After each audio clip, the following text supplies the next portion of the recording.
Hello. Today I think I want to just do a smaller stream.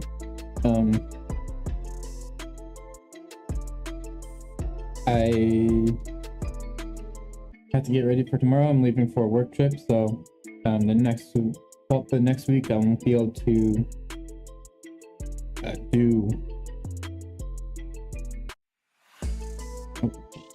able to do much in the terms of like streaming. I'm hoping to get like stream a little kind of prepped over the week. Although I won't have no time just based on how it will work. I want to do a work trip, so I'm basically not gonna have much time.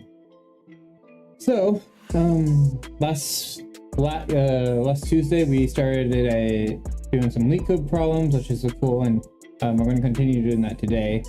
But we also started doing some code pin challenges, or a code pin challenge where we have level and all that fun stuff. However, we didn't get as far as we wanted on the code pin challenge, just because I bit off more than I can chew. So I think we're going to come back and revisit that. Well, in 2 weeks, that Tuesday, and just kind of focusing today on the Leet code challenges.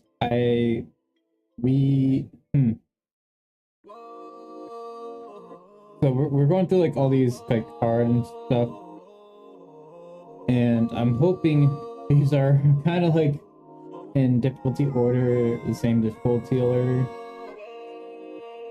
I couldn't find a way to like make this any better than it is, like any kind of better structure. You have algorithms and all that fun stuff, but yeah. So I couldn't figure it out, but so we're just gonna do it this chronological order for today. We'll see how much we're gonna get. I think we're gonna get through like 3 or 4 like we did last time. We got through these 3 and within an hour, so I'm guessing within 2-3 hours we actually might be through some 7. Hopefully. We're also doing much harder ones overall, so we might end up getting stuck. We kind of got stuck on this one, so yeah, that's it. So we're going to start off with the longest substring without repeating characters. Getting a string, given a string, how long is that substring without repeating characters. So if we had ABC, by the time we got A, then ABC is our longest string.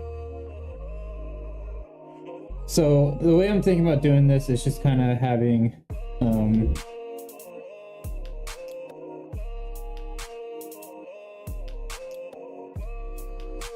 I actually don't know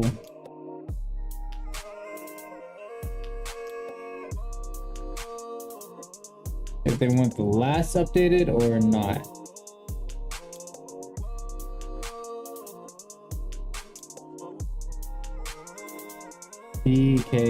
BWKE. Yeah, that's fine.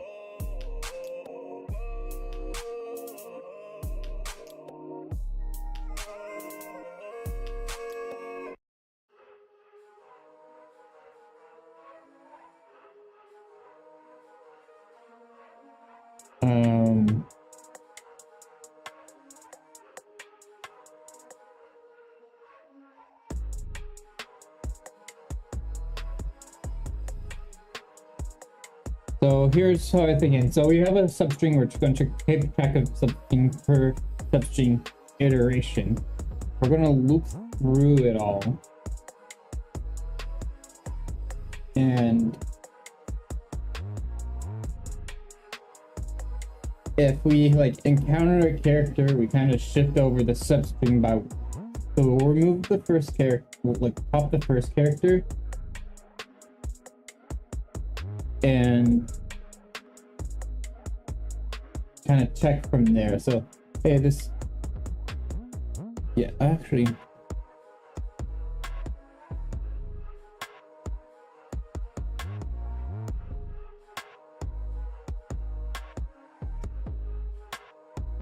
it's pop. It is pop. Okay. So we're just gonna push append to the end and pop the top. So we're just gonna have this as an array as well. This is just gonna be an array of characters, and let's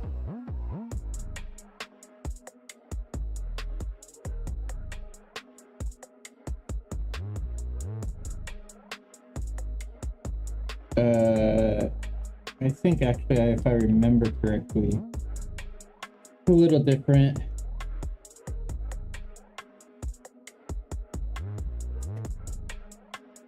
Okay, so if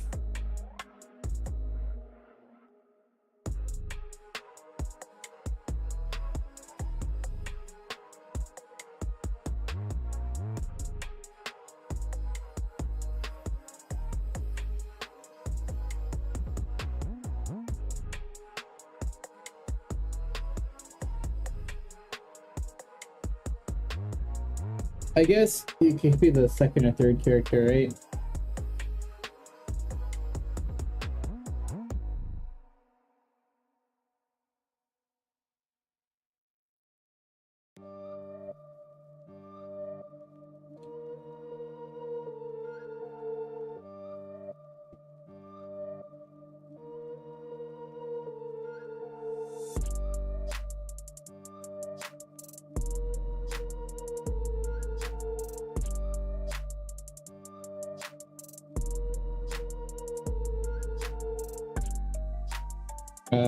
Popping. We're just gonna do this as a in square algorithm.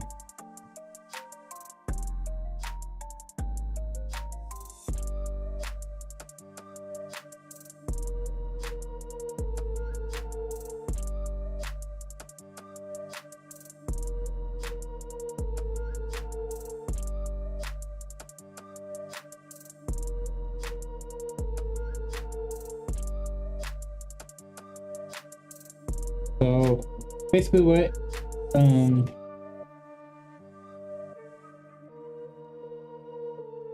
we're checking is if the substring pop, because there's only going to be one duplicate. So if the pop substring is our character,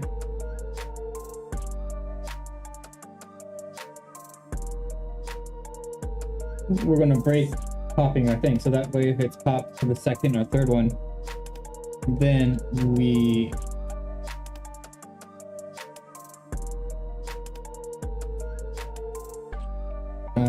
can't break out of this, right?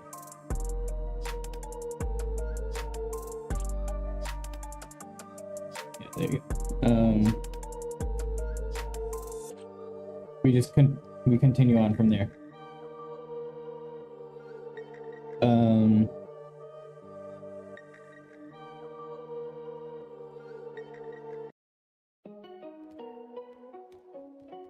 No, that's, and we gotta save a record of it.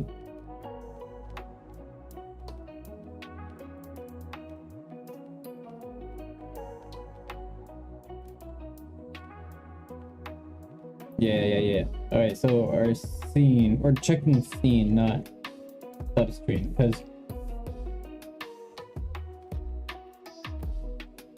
we're gonna make this into a, I was on the right track the first time. So this is gonna be an array. So if we have seen this character before, we're gonna put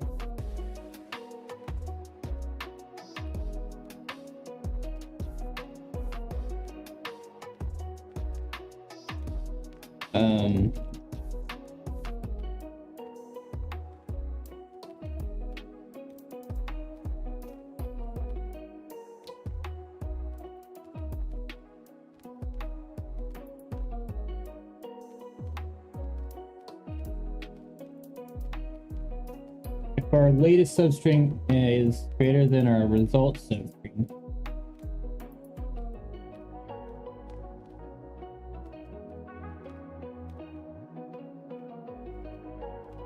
is greater than our result substring, then result equals this. Or latest. Come on, you can figure it out. And this is the length. So if the length of the result and the length of the latest is, if the latest is greater than the result, in terms of length, the result becomes the latest. And then we go through the popping situation so that way we can track, like as part of the string, we already countered up into that point. We're kind of like moving the dial along way. Although we don't need to do that.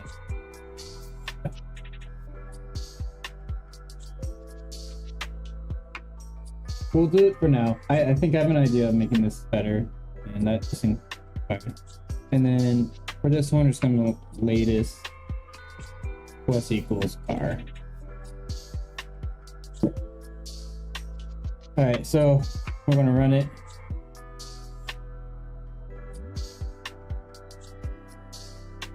It's not a expected value.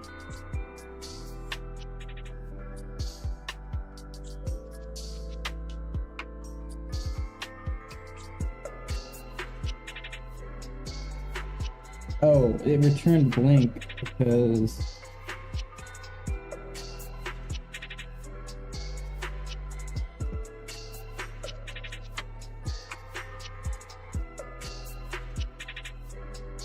it should have returned B. What?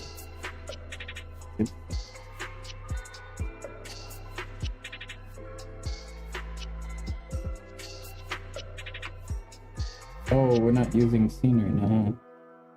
Or not appending scene. Okay.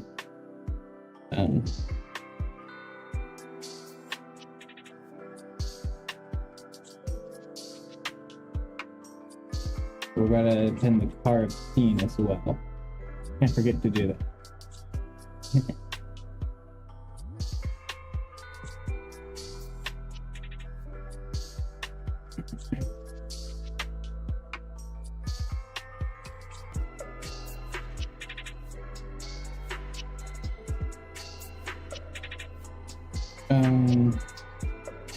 We're not popping anything.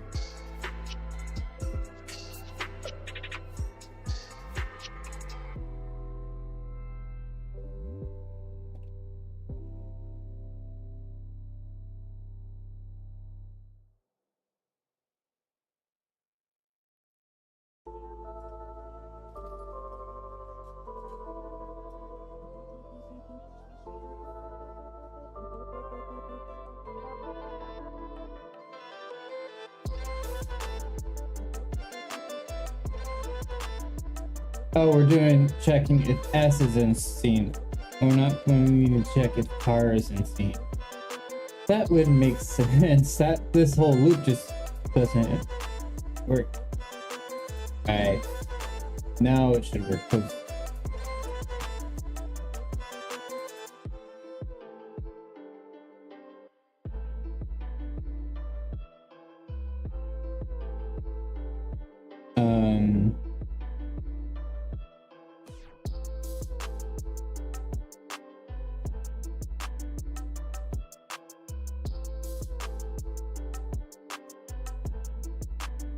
Alright, when's this triggering?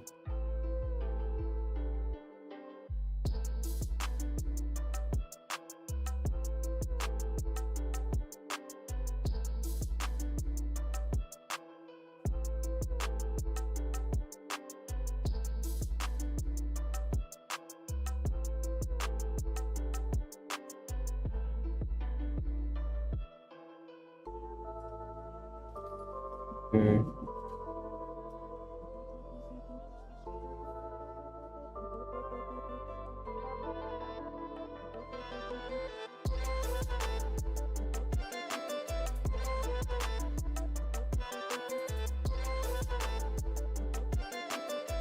Oh, it's popping off all the characters.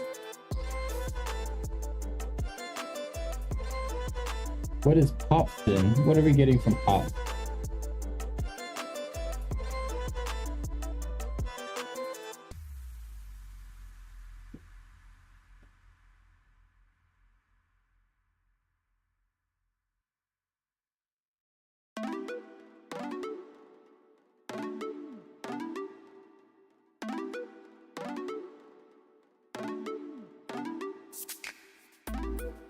That should be popping A, so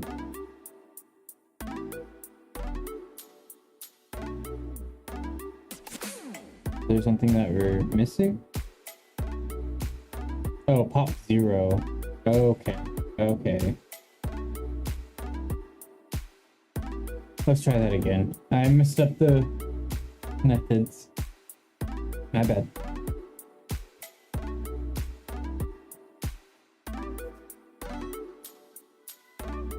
A, B, C, B.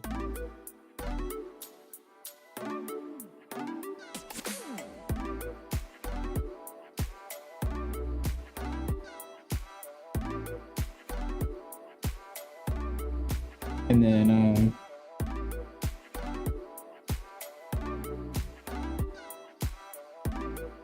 let's try that. Oh, we don't need this else. It should be over.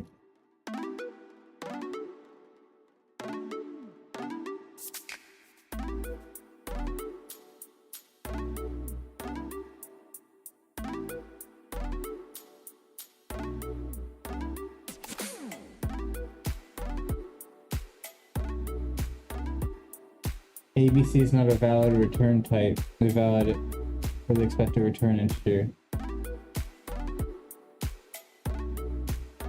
Okay, I don't understand what.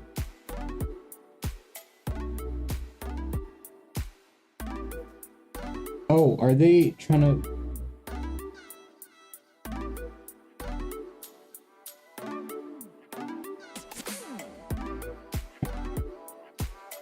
Oh, I thought they were trying to make like, hey, what's the longest engine? No.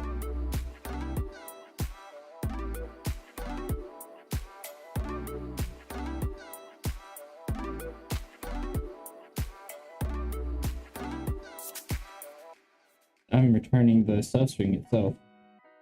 Alright, so that's not what I expected.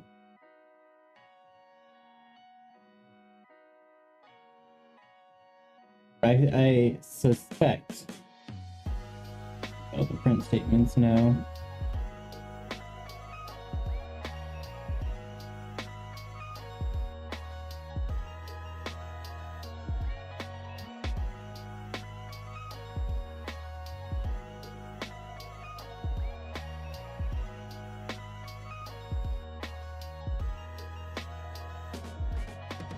What?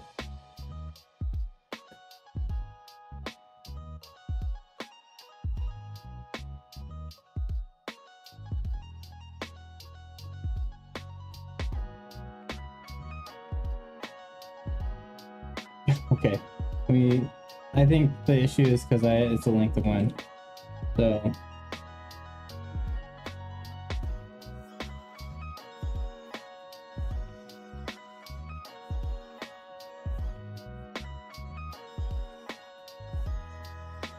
That should also make us not have to loop through everything and check everything too. Okay, so, oh, my light just died.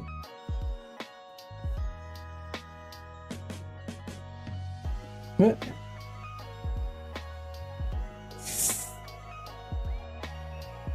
Why?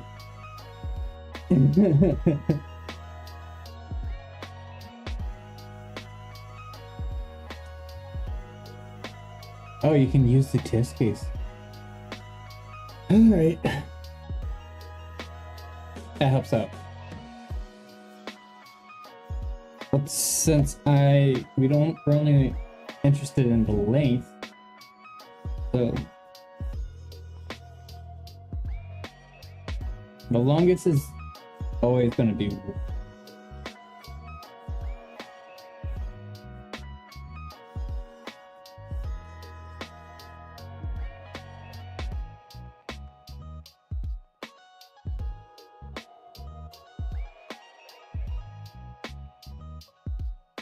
I don't like to use like these short names. I think it's just dumb, but here's what it is. So we're checking in each car.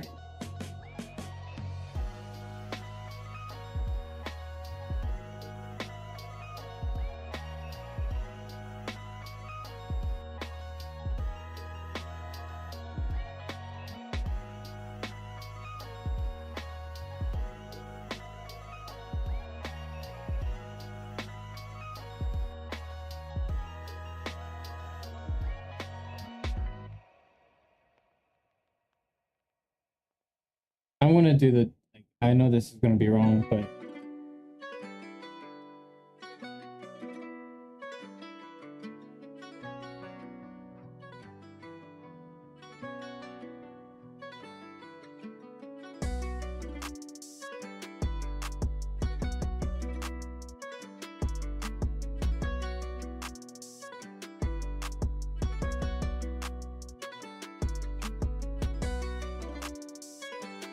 length of substring is greater than the longest, and the longest equals the length of substring. And then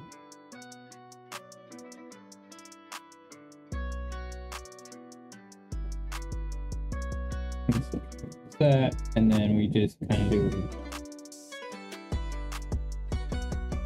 plus equals car.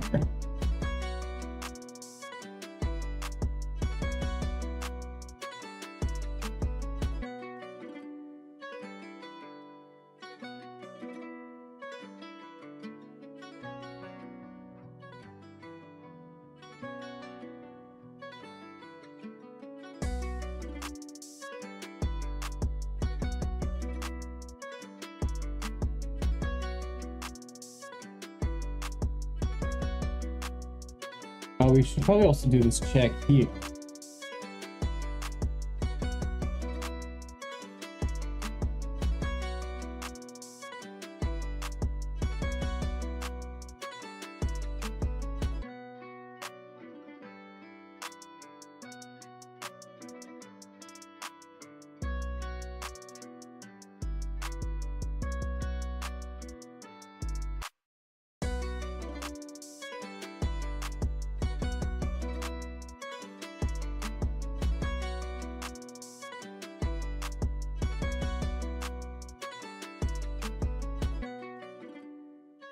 This should be a length.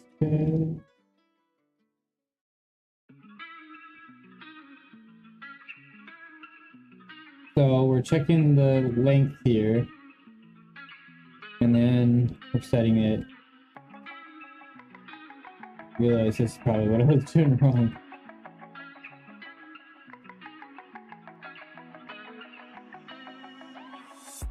And we're setting it as well.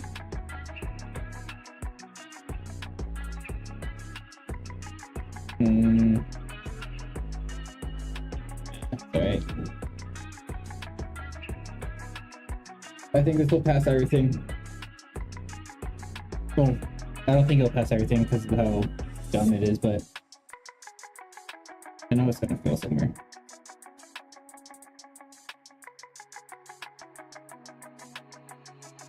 Alright, 1 second.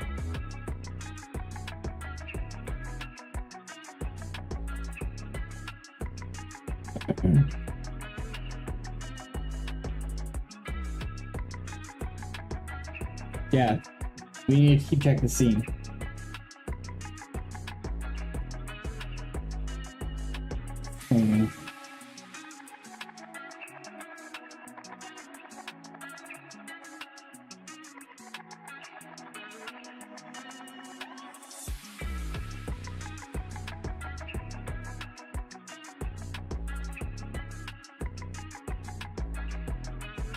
Alright. Great.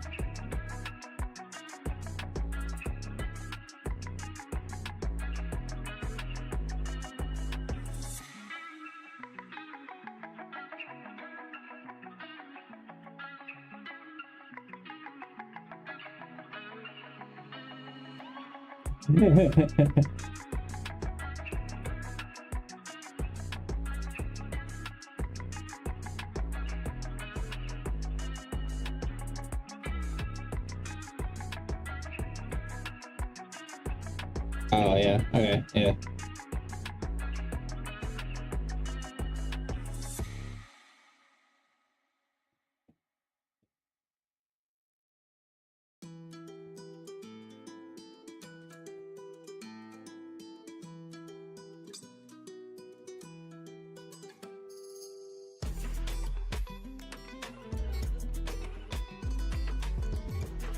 That fine. Hey. Look at that.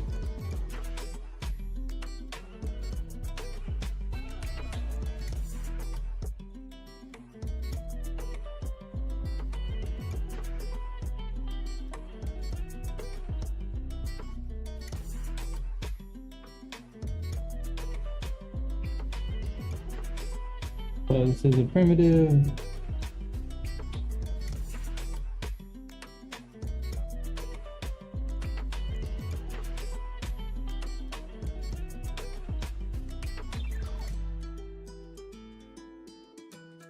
This is not included.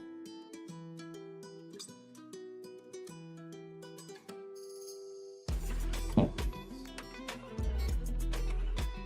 So, these need.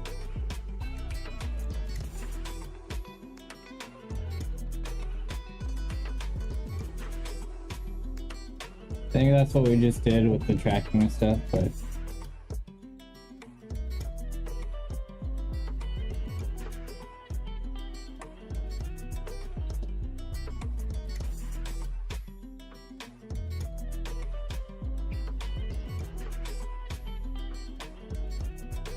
ABCA.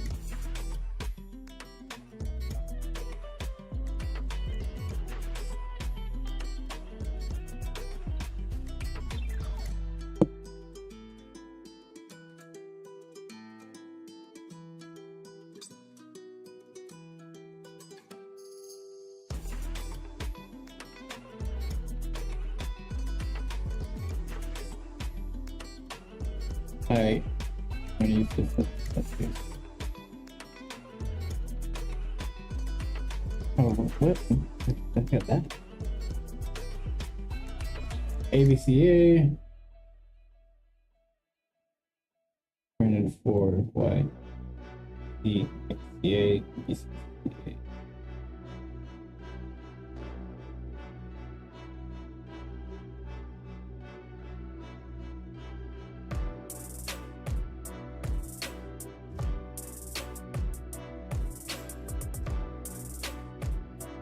But hey, it's in there. So it's good.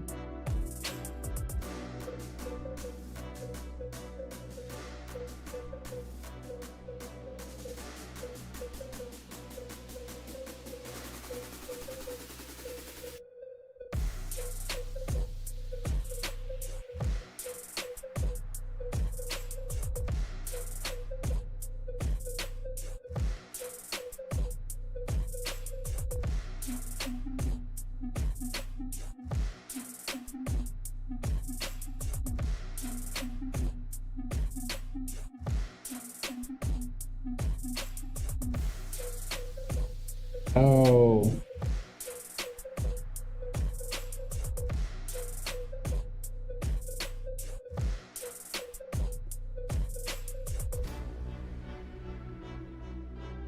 That's because this doesn't work.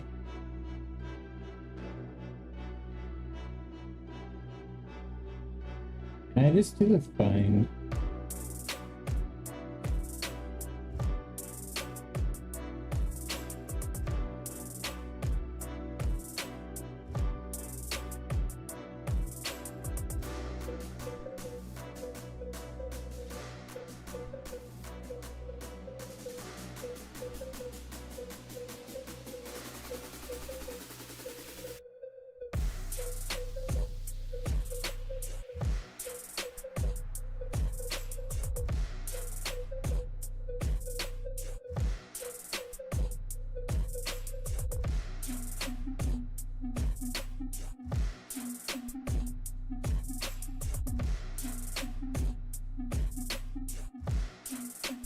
Yeah, no, it's in prop.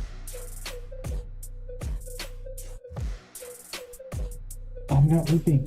Wait. Oh, it's inclusive. I was like, wait, what am I doing wrong? I thought it's inclusive. Alright.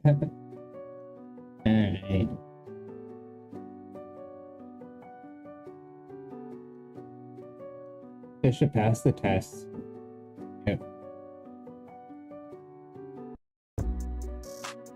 Alright, there you go. And we do really well too. So let's go over this real quick on our solution here. Alright, and memory wise, we're doing really well too, because we're not doing huge drop off. So, but here's what we do, right? So we have the longest, which starts at 0 because it could be a null string. And then we have our substring, which we keep track of. We loop over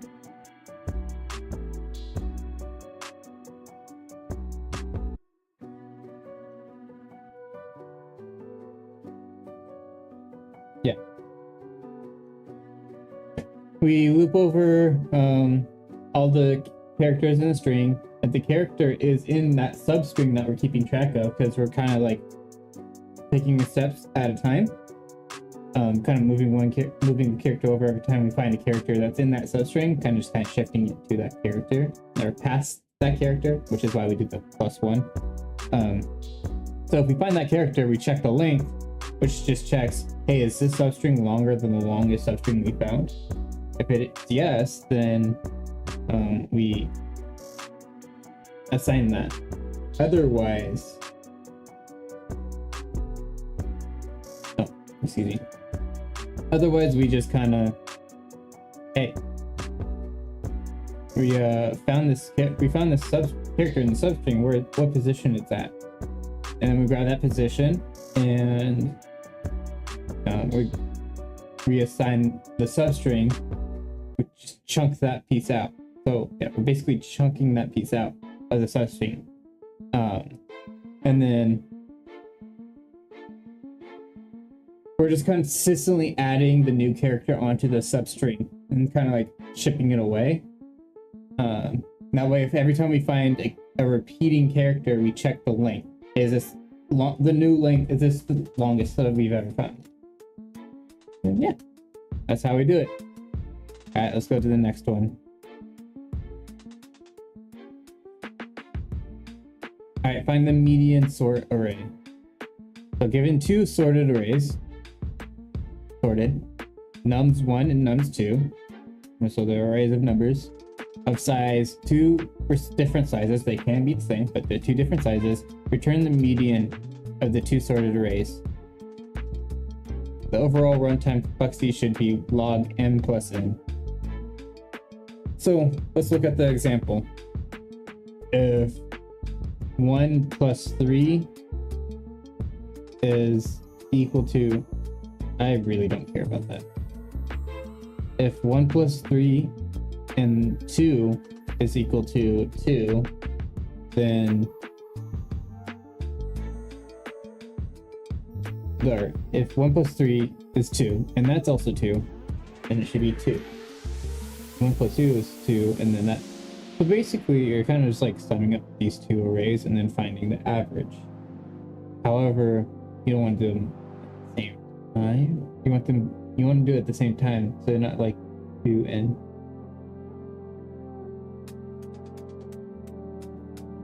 Alright, I gotta check something real quick. I don't remember how to find median.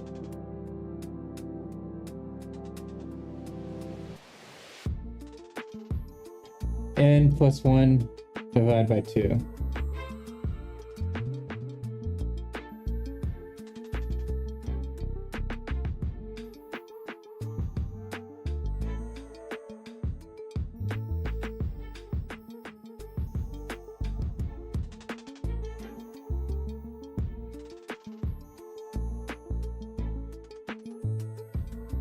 Python median. Can we just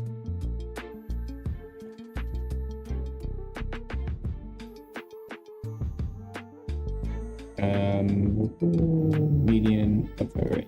Oh, oh, kind of funny.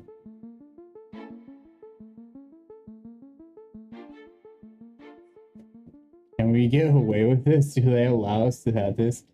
That would be hilarious.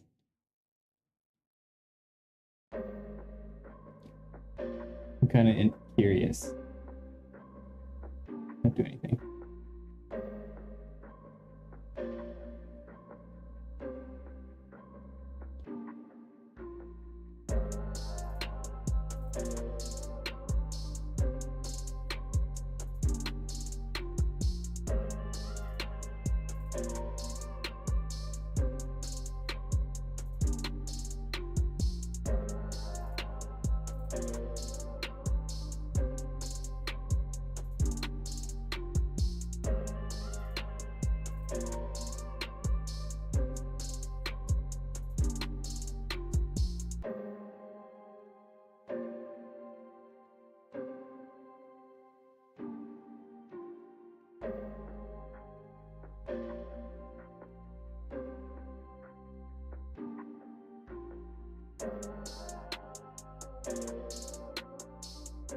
Oh, okay.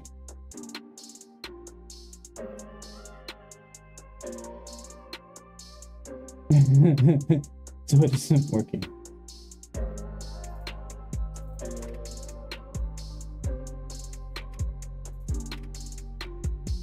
Alright, maybe I'm just using it wrong.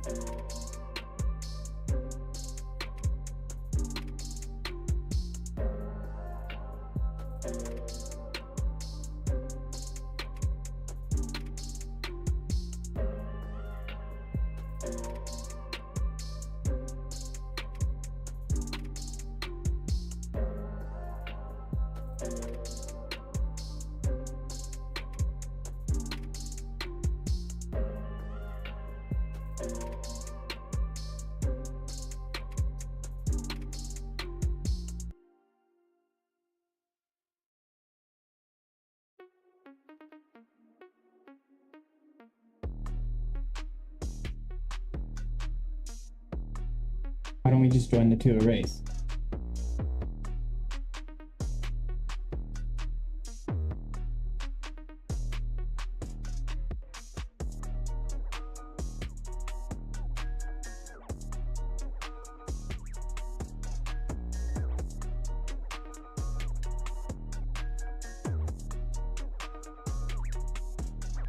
Legit.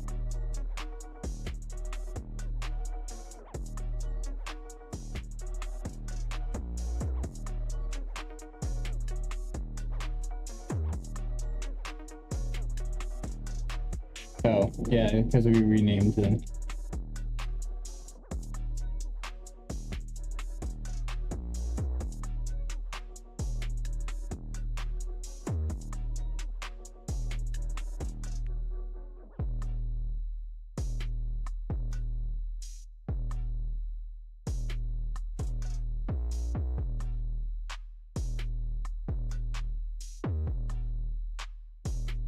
Allows you to do that.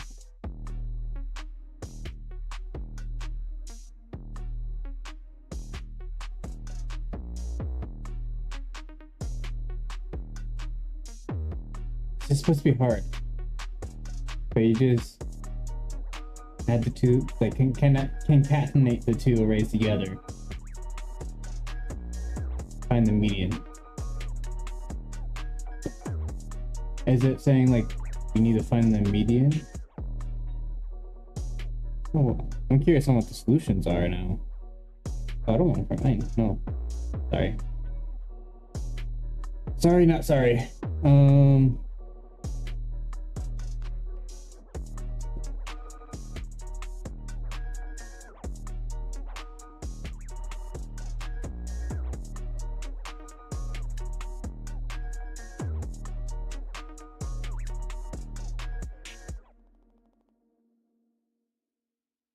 Yeah, you merge it, you sort them.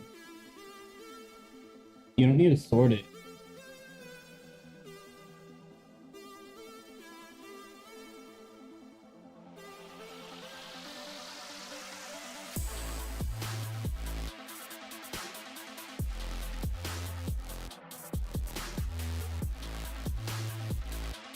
That does binary search. Maybe it does sort it in the median algorithm. Right, yeah, so you sort them. And then you find the length. And you... The modulus of that equals 1.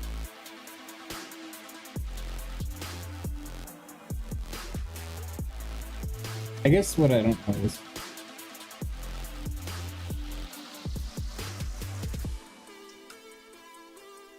I'm pretty sure...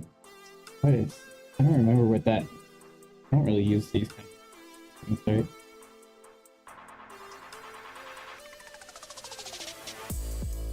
It's a binary floor division. Oh, I guess so, because you're trying to find the index, right? So you're taking the half of that or minus 1. And basically taking the two middle numbers and dividing it by 2. You're finding the average of the two middle numbers.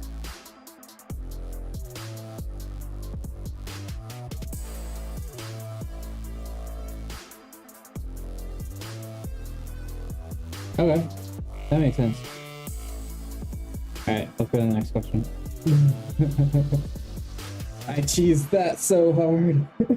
I didn't need to use the median algorithm or formula.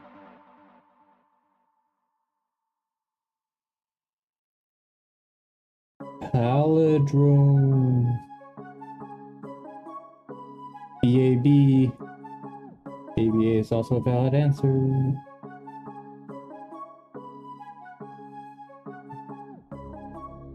Maybe is. Alright.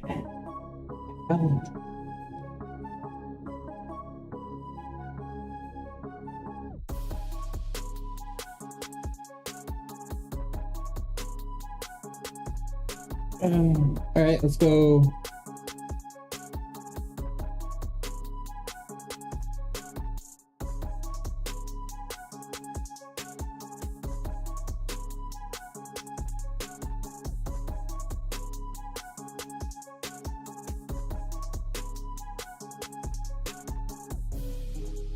Alright, so gonna need a we're gonna do the kind of the same method we did last time in our other string problem, the substring problem. So we're just gonna keep appending characters to this.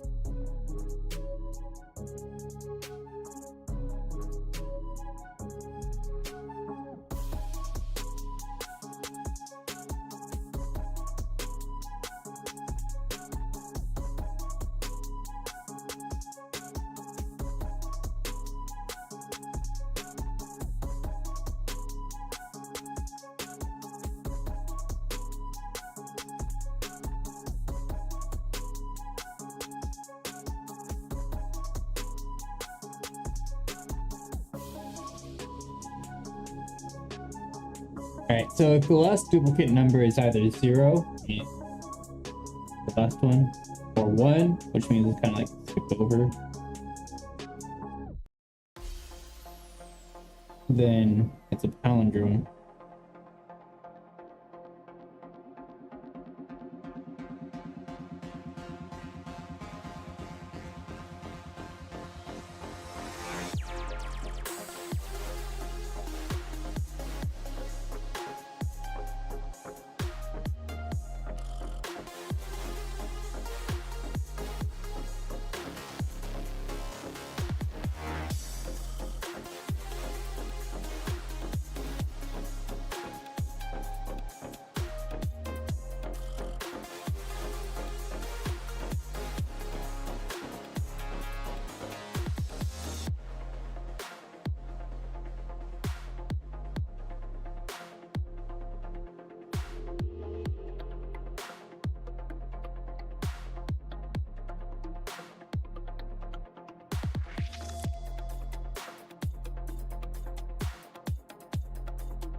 Guess we don't need dupe length, right? Because we're not keeping track of dupe length as we go through.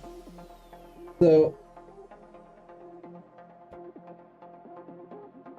my reasoning is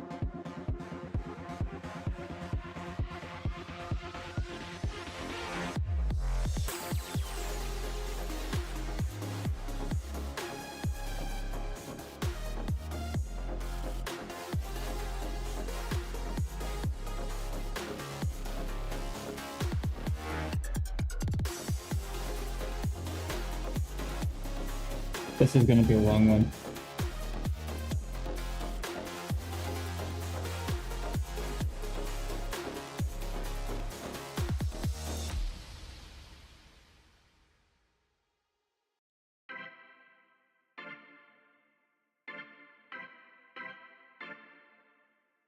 So we're going to check our car. Car and slept.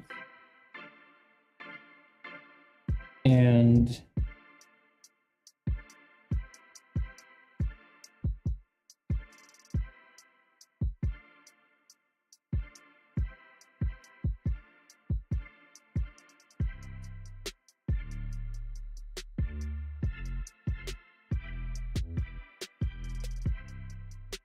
alright, if the character is on subscreen and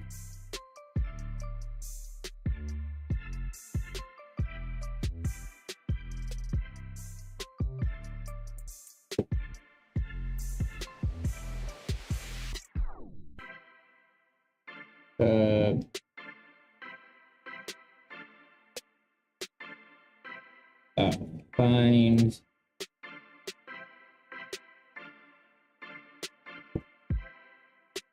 if the character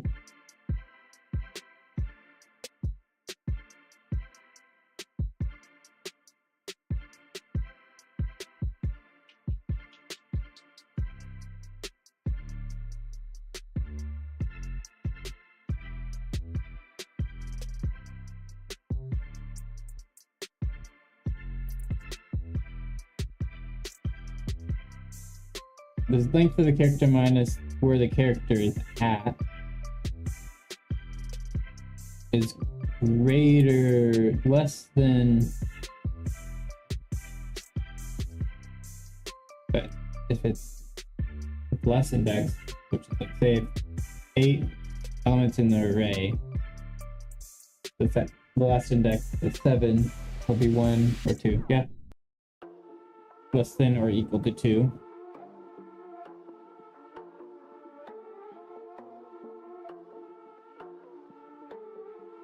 Then you're in your palindrome.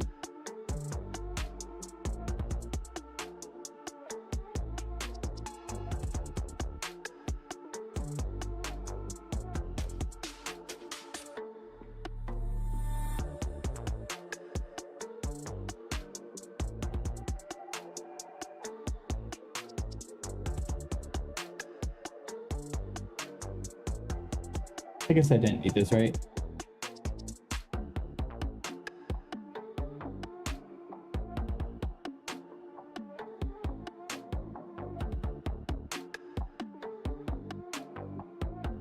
Alright, we need to now then check if we're not in our palindrome anymore.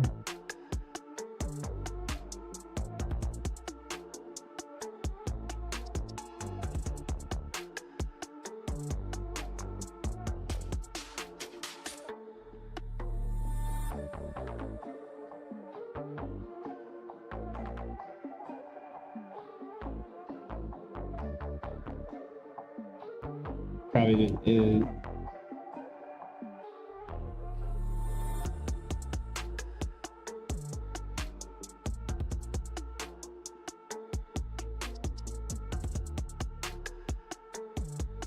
So yeah, if are we in our palindrome?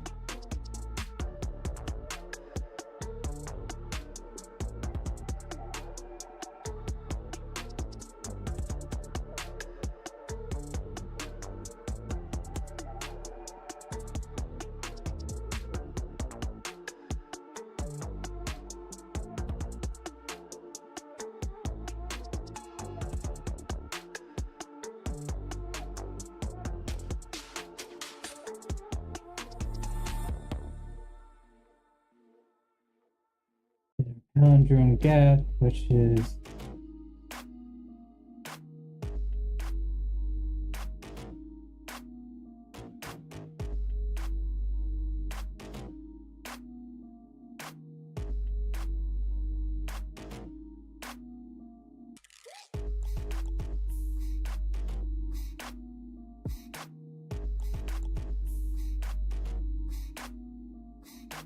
there.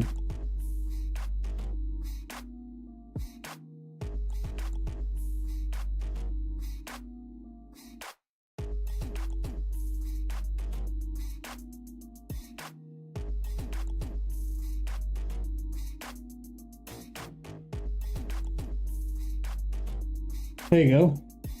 Get these into one-liners. All right, so if we finished, if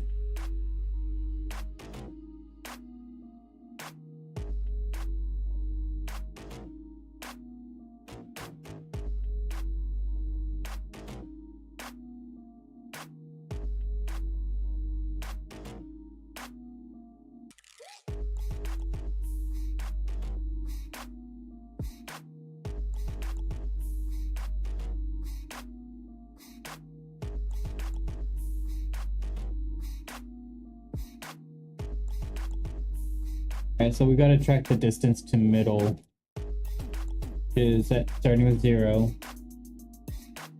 Then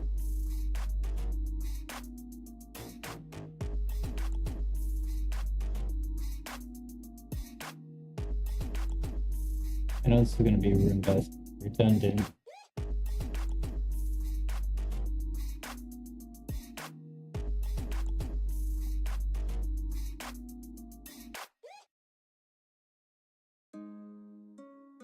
So, hey, we're either 0 or 1, depending on gap. So basically, if it's AA or PAB, or PAAB or PAB.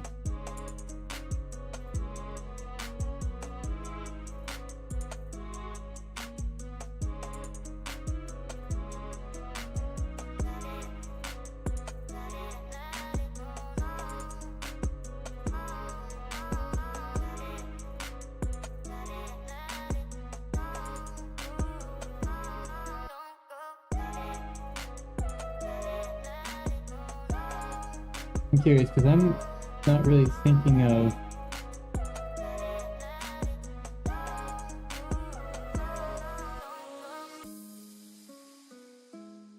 what this would be. So we're not gonna need this.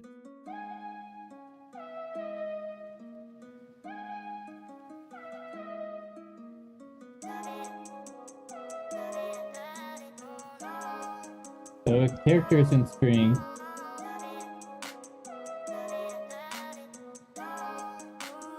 And the character or the substring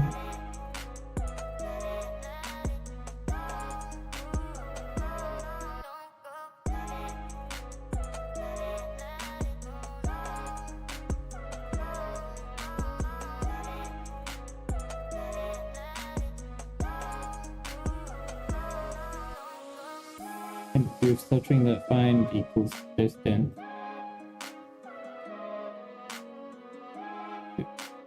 Palindrome distance again. Oh, that's just no. We don't need this.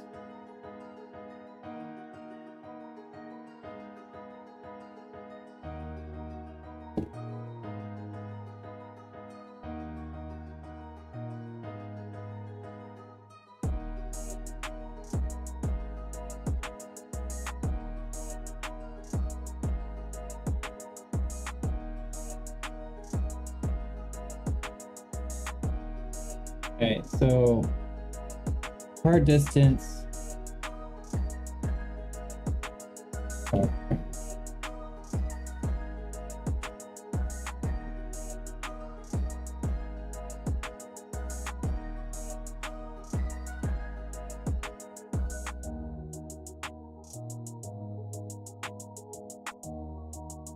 We're always going to be adding one otherwise.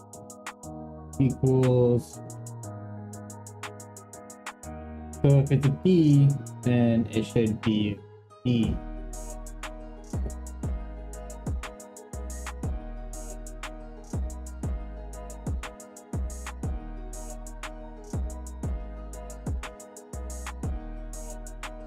It always finds the first iteration though.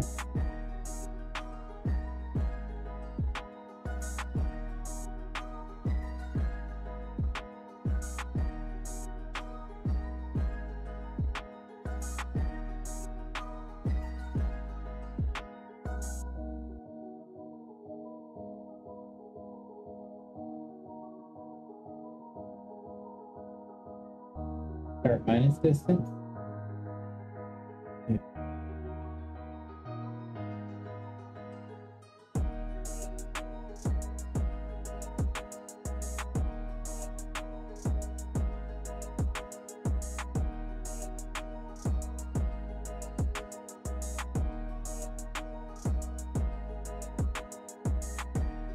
But the character is the same at the character sub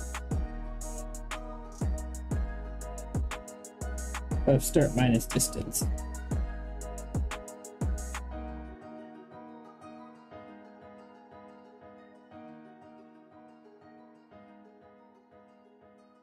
If and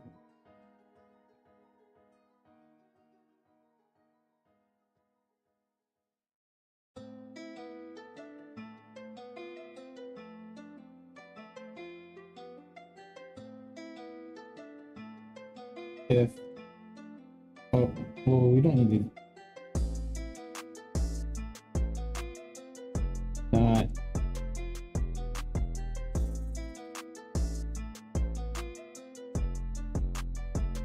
if we haven't finished palindrome,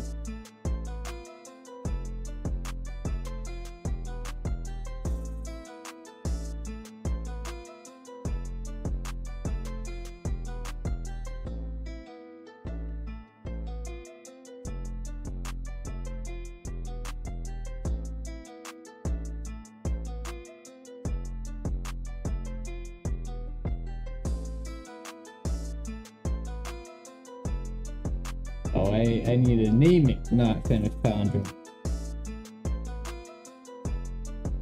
So we continue.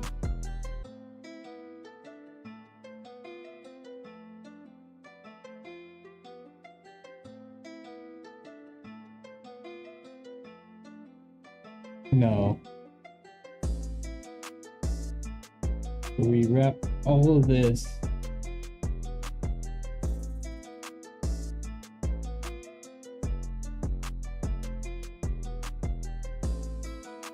No, we wrap. Yeah, so if it's in the substring, good. If it's also the same distance away from the sun.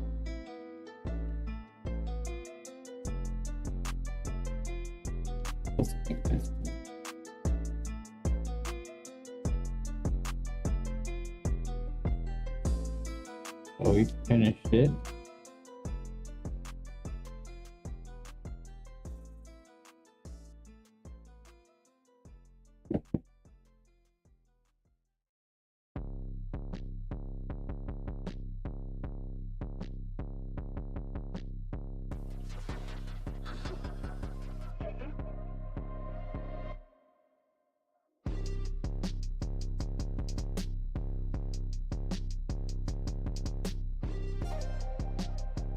With 0, then I can just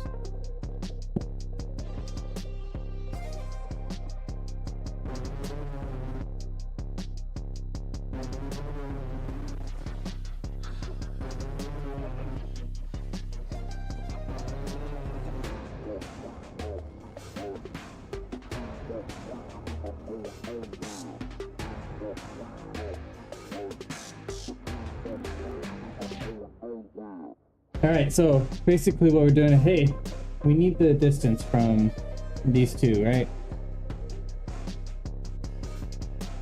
So, hey, we finished the palindrome. Let's return the rest. I know this is gonna fail. Here it is.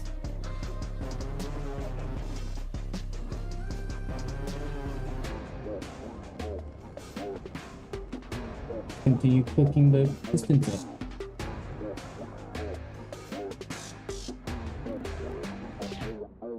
It can be either 0, 1. Okay.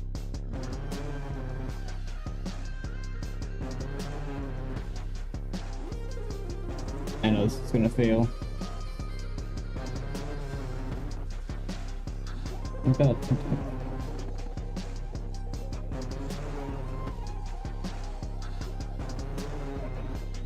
Huh. Oh, not that.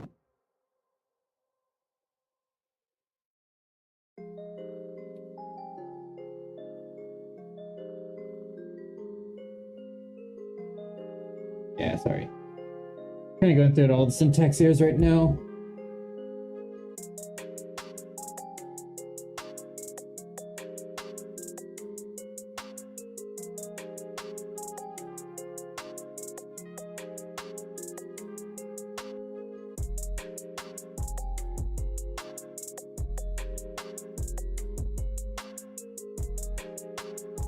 Alright, so as expected, we failed.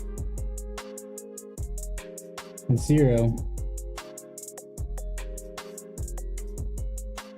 Put our substring.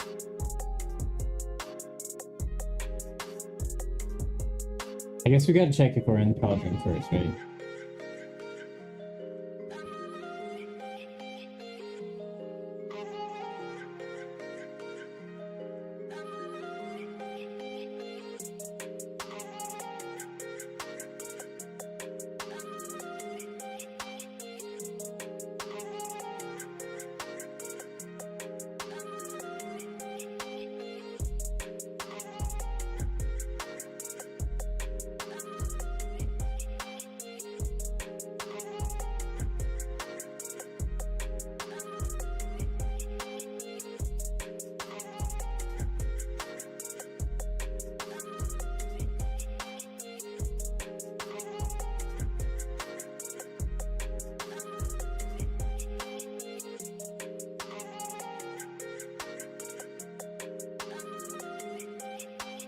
Huh.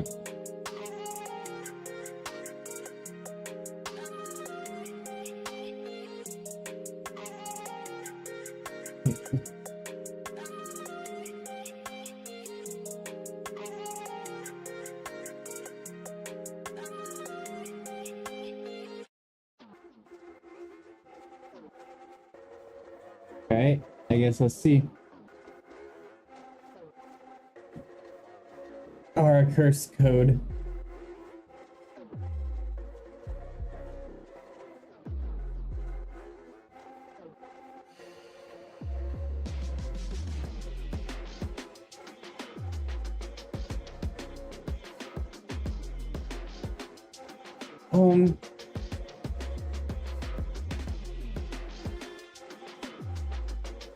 Yeah, because now we're just checking if they. We just kind of like, hey, is this continue on?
I highly doubt that's gonna work.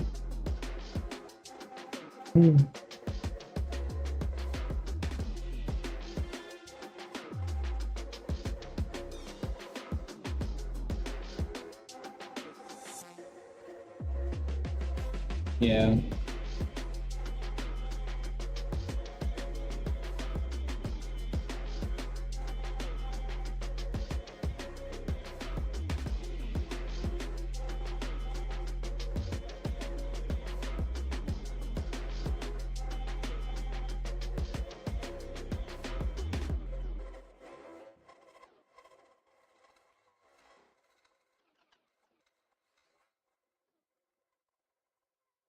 Yeah, if there's no palindromes, it won't return.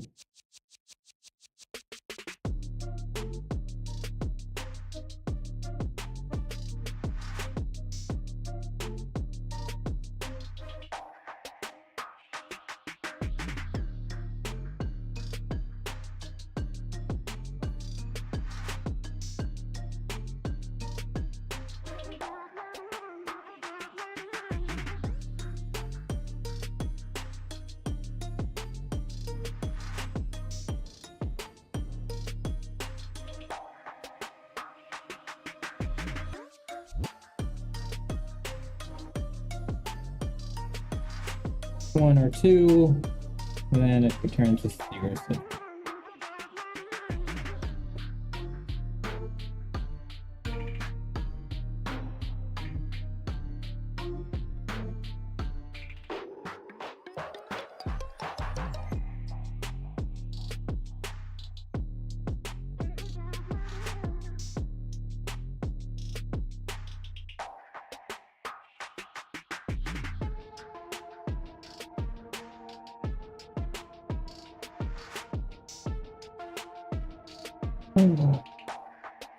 there's something wrong with our implementation. Let me start over from scratch. No, we don't need this.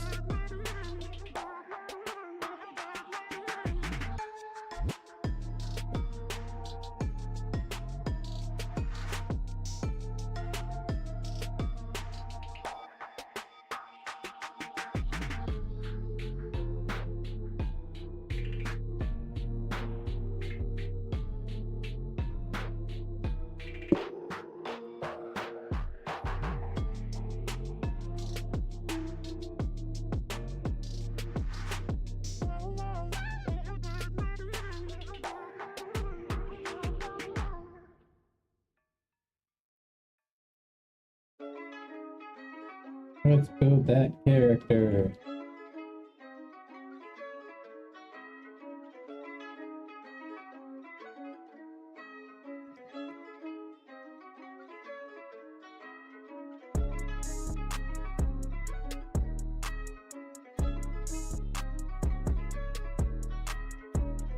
I don't think I'm gonna try to like need this upstream. Well,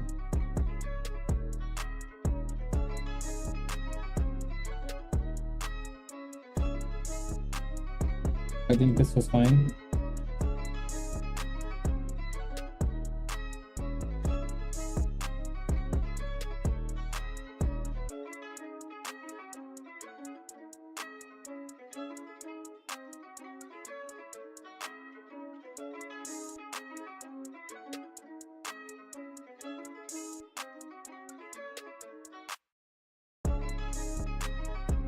Right, so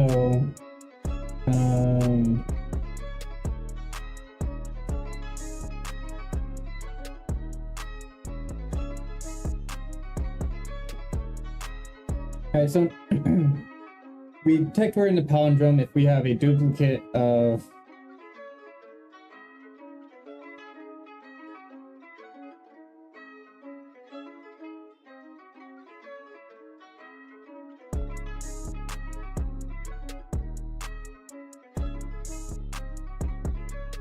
like if we have a BAB or BAAB, or if we have a BAB or an AA, right?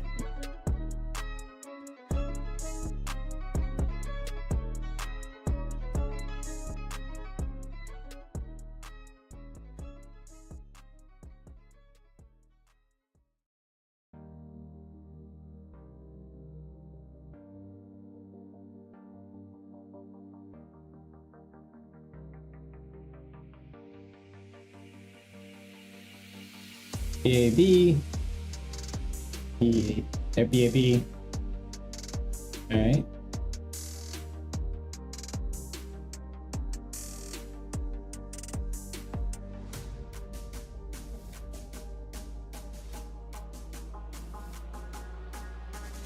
But we're not in that. We only care about. Is it?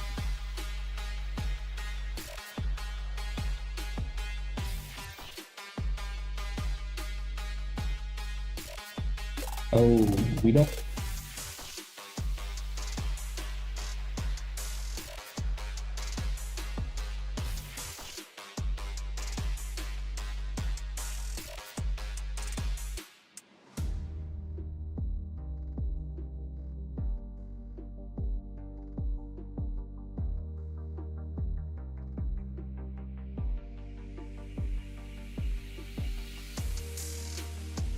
Gonna need a map.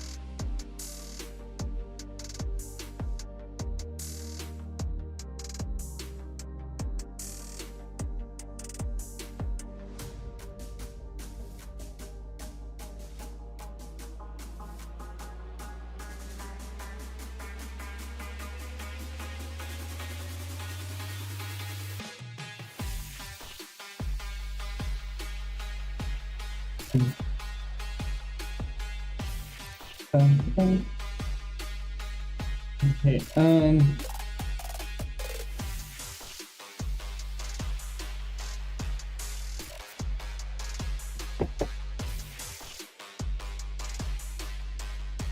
Oh man, dude. I need to write this one out. This, I think, is the hardest one.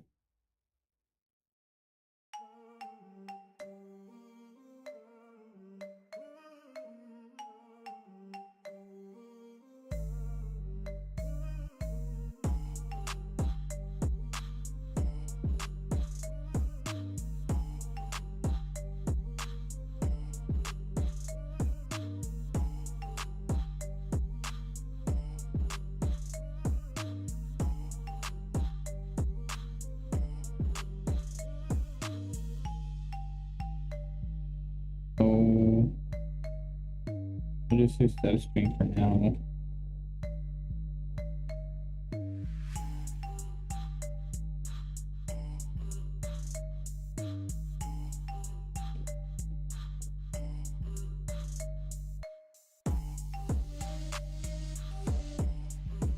I thought I got it.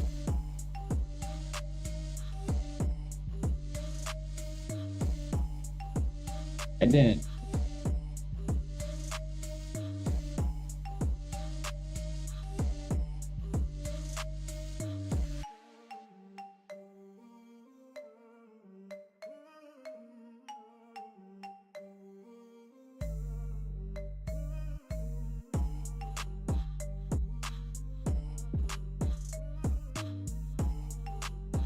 BA and BAB. It's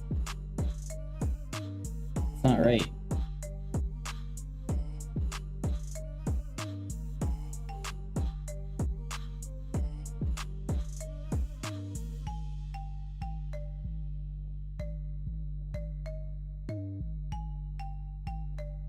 Oh, we haven't added the character.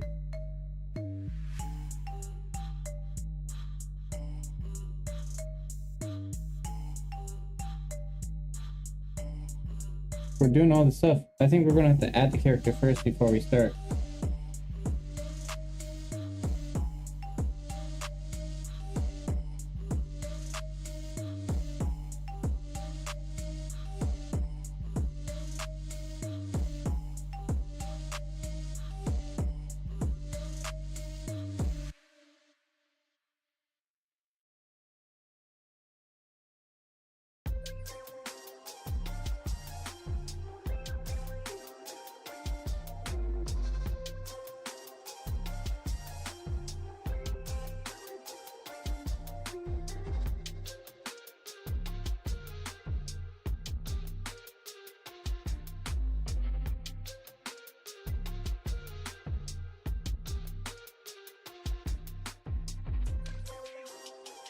BA.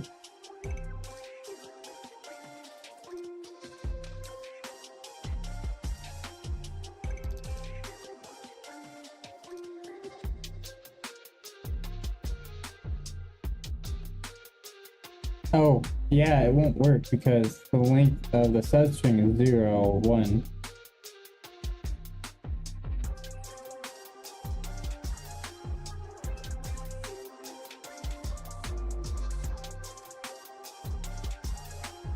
Need another thing. We need distance.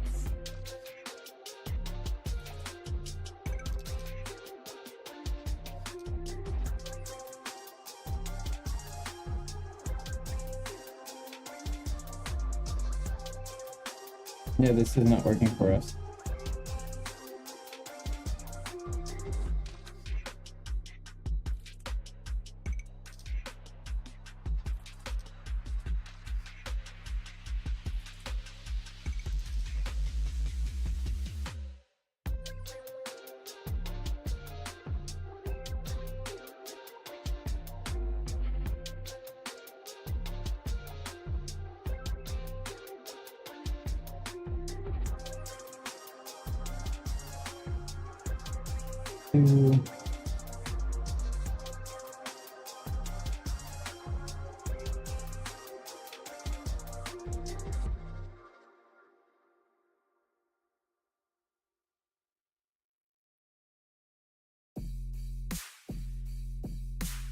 I think this will break it. I don't think it. Yeah. Oh.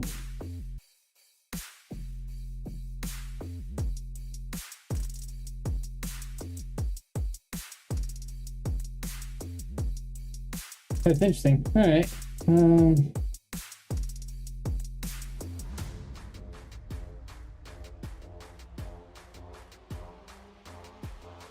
Oh, characters are always going to be. No, yeah, this has to go after. The character's always going to be in the substring.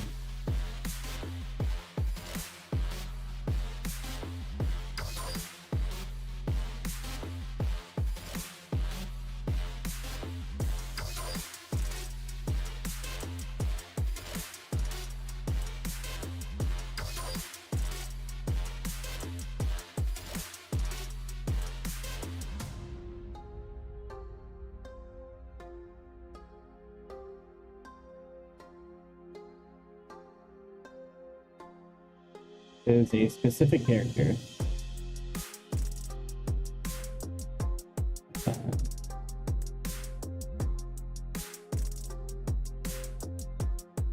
Find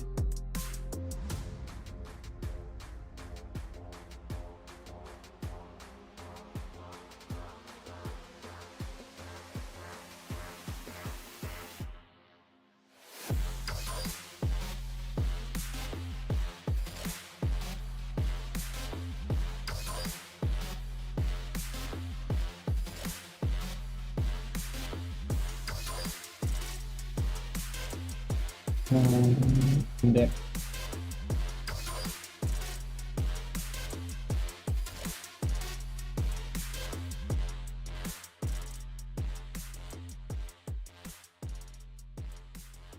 Index.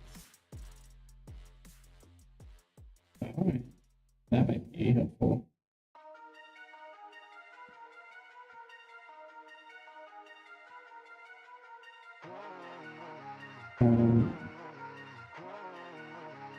I'm kind of stuck, I'm gonna be real.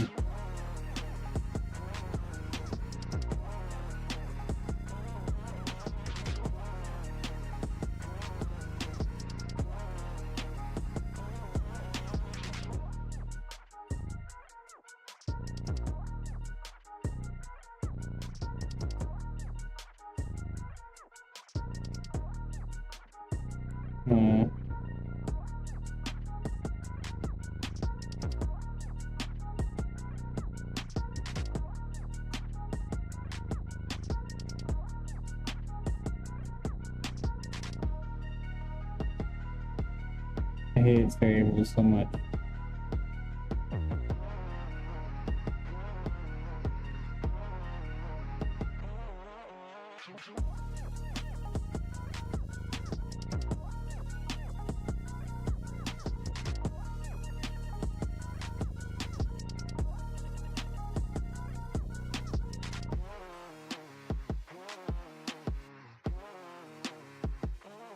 I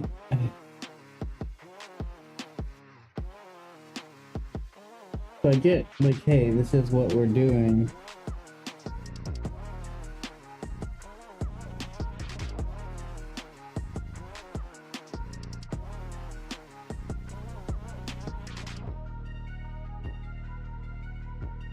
Link to -1.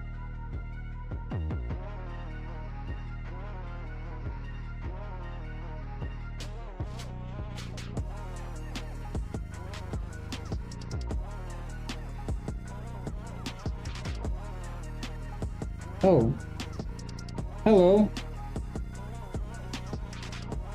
How you guys doing?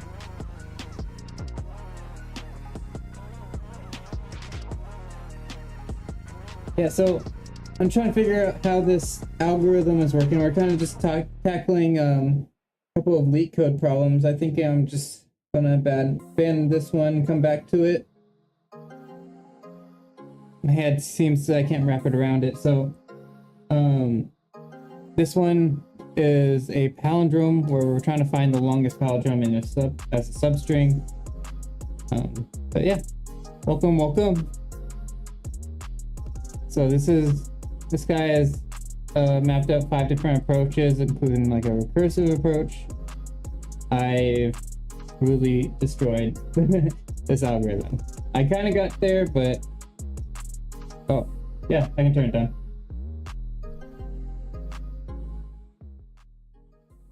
Is that better?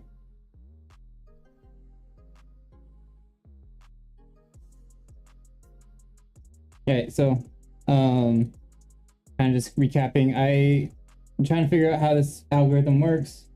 I'll come back to it maybe another day, but yeah, so basically this is just a palindrome algorithm. This guy has 5 different approaches I was looking at, but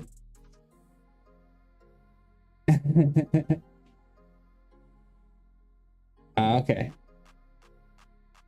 Well, I'll put it halfway to where it was and halfway where it wasn't, and then call it there. I do like the music itself, but so I'm just going to move on to the next one since you're all here, which is the zigzag conversion. The string PayPal is sharing is written in a zigzag pattern on a given number of rows like this, and here's that the string. All right. Well, hopefully it goes well for us. I kind of did. I was looking through it, but I mean, I don't want to. Oh, okay. Yeah, so this one, I kind of understood it as the solution. Kind of you work from the center of wherever you kind of detect the palindrome, and that's kind of where I was doing here. Couldn't figure out how to exactly pick another one, but oh, thank you.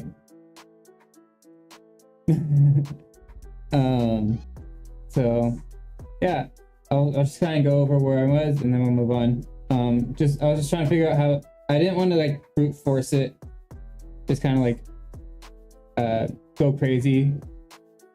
I'm not a big fan of doing stuff like that, so I was just trying to find the center of the palindrome using just a condition, kind of a restriction I put on myself, and then trying to figure out when the palindrome would like stop repeating.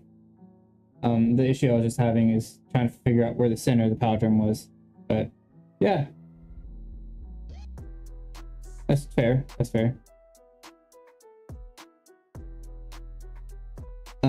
But I've been working on that for a bit, so that's probably a good thing to do another one. Let's do this one. Given a signed integer, how does this one's the reverse integer? What do we think about this one?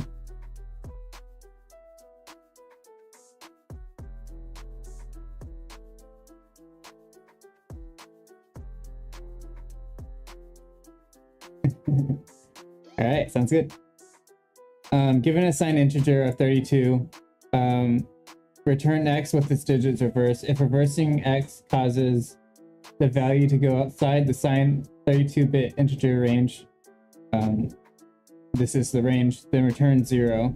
Assuming the environment does not allow you to store 62-bit integers from signed or unsigned. So when we get x, then we just return that. And I am guessing that we could probably just convert this to I kind of just wanted to do something a little bit more like small base challenges. Recently I've been doing a lot of like pretty big projects, and I'm not going to be able to do, it's kind of the day where I don't feel like doing those kind of projects today. So this seems like it'll be good. This is actually the probably second time I've done like any Leet code challenges, so I'm still fairly new to this.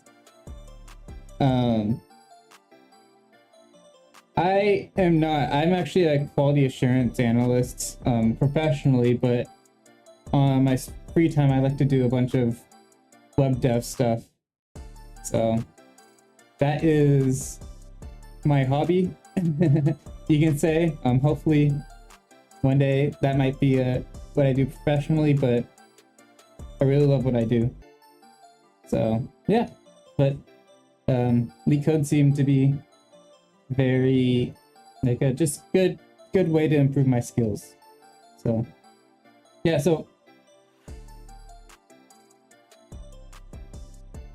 yeah, yeah, it's a good job, but it has its ups and downs as well. It's pretty much like anything else. So the way I'm thinking about doing this is kind of like cheesing it a bit.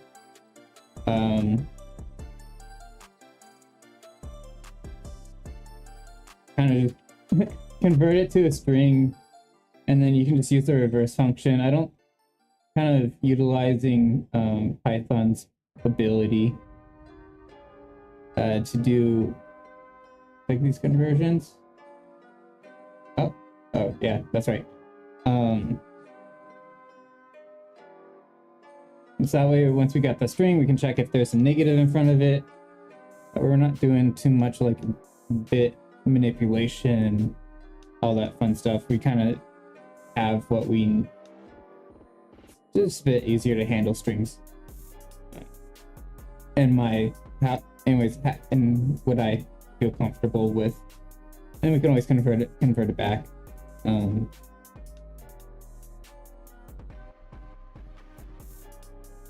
So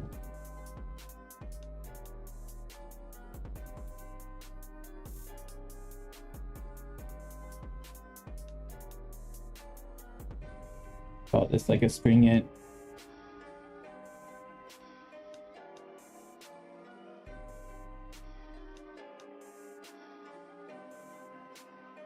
And then we can check if because there won't be any other reason why the negative should be appearing in the string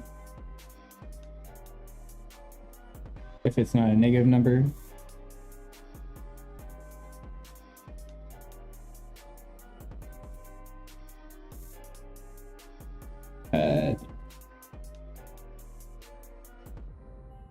We can just remove that from the string int so we can reverse it properly and then add it on.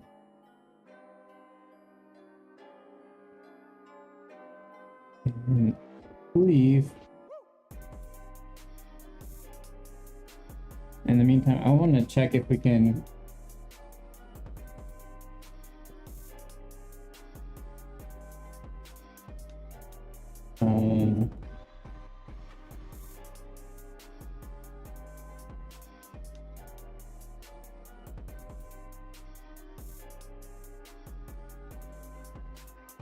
that's a, if I remember correctly, that's a function. No. Oh, that's because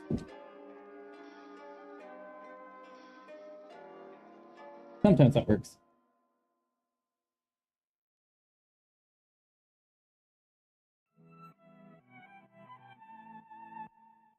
All right.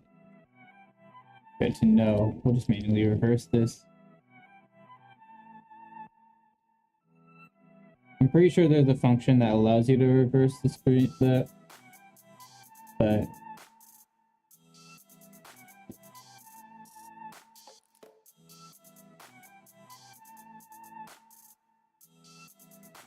right now we're assuming there's no negative numbers. Dang it. Oh yeah, that's right. That's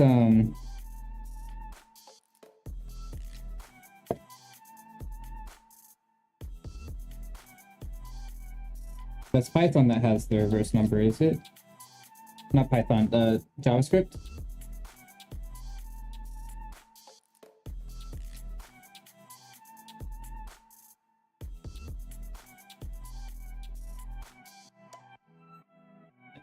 And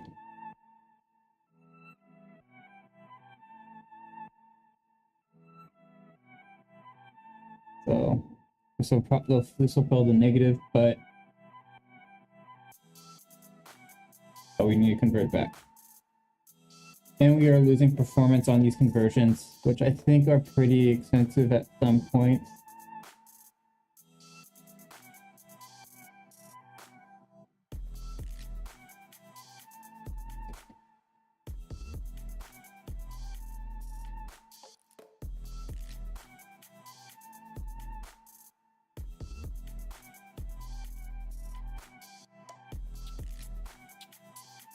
And if neg, do the same thing, but and we need to get rid of that.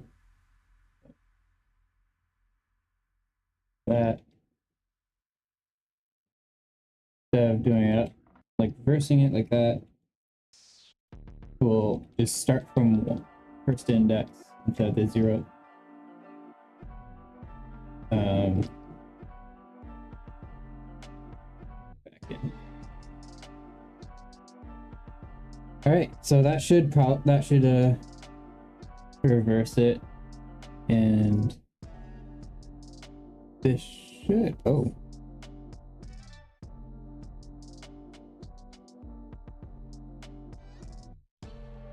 yeah, that's right. I forgot that if it wasn't a part of this case, we can check that here if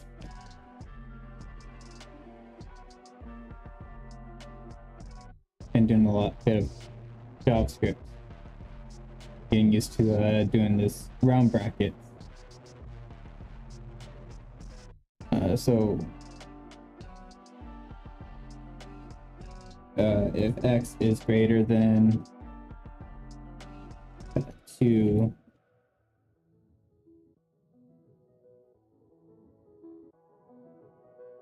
I'm not going to do that.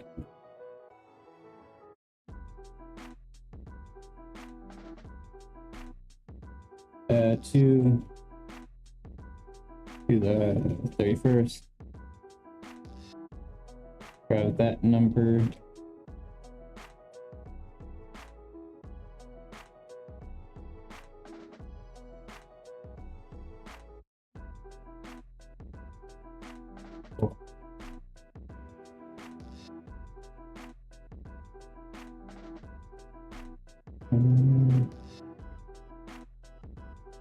Gotta make sure it's less than a negative version as well.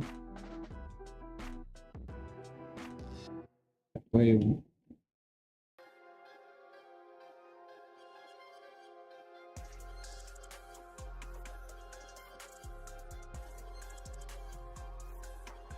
Right, so that passes as well. Let's see if it will pass the size too big one.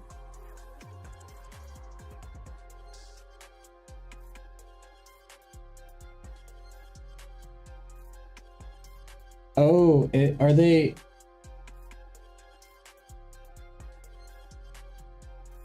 They want us to return if the result is bigger, not the.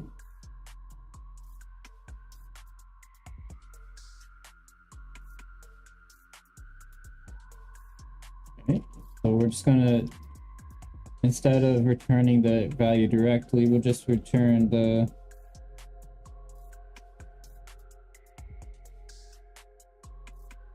thank you. I think we'll grab that test case. No, that's because I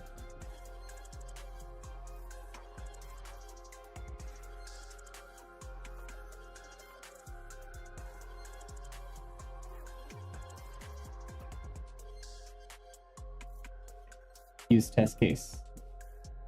Thank you. I didn't mean to run it, but okay.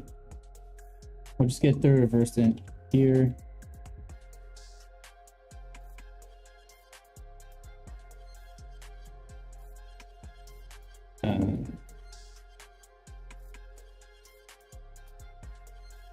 We can probably just do a ternary. I don't think that. We'll return none because we know that will fail. It's to be an integer.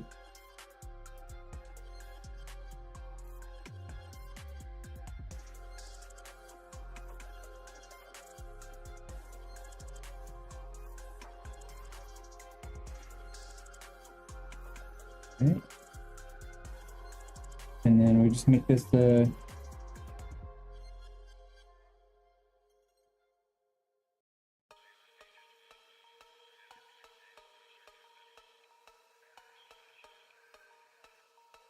so now we just return the reverse integer.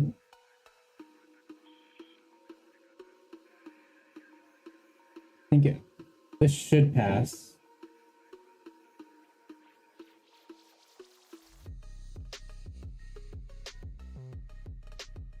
Okay, test 2 is failing now.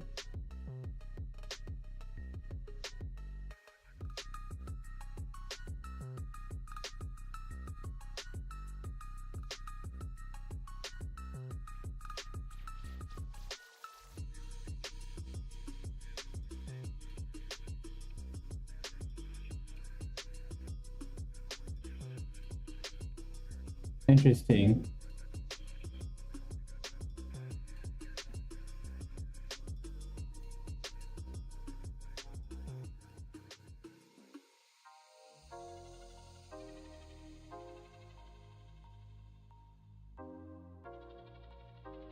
So it looks like when we assign the value to...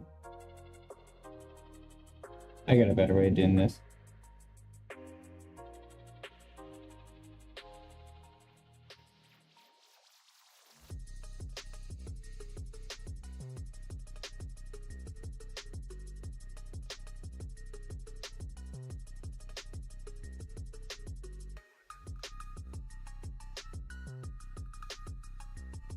There you go.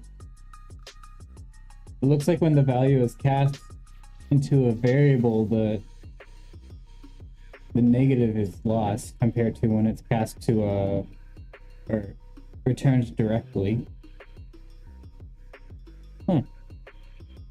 Right, so this obviously sucks. So instead of doing the casting method, we kind of got our logic here now. So if it's, in this case, if it's negative,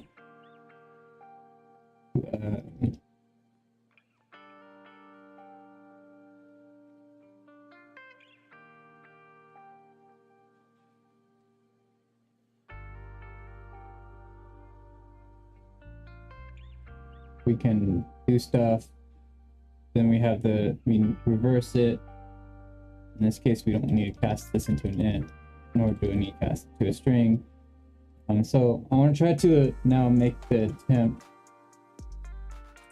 in order to not use the string conversions.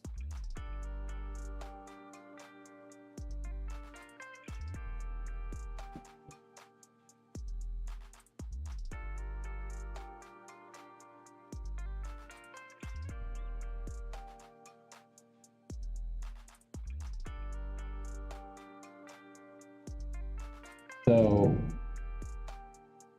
instead of trying to get rid of that, we'll just multiply that by -1, so that our casting logic is the same between variables, between positive and negative.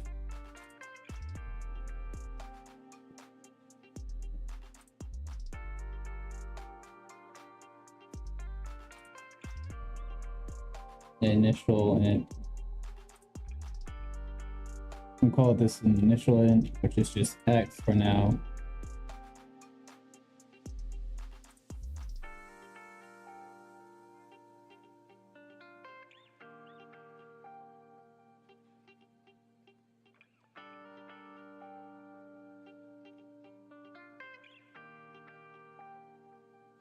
We'll do that reverse logic here.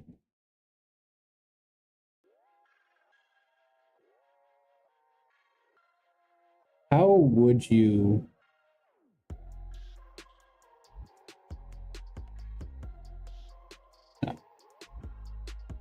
and if it's back, if it isn't negative,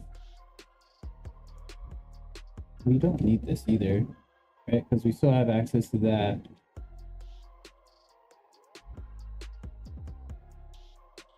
I like the parity of that.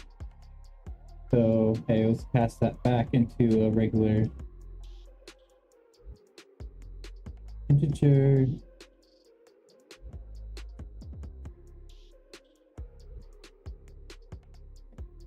We can do our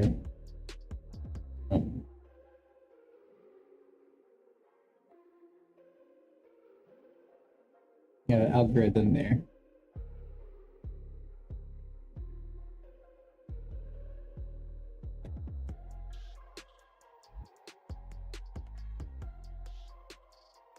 I have this list of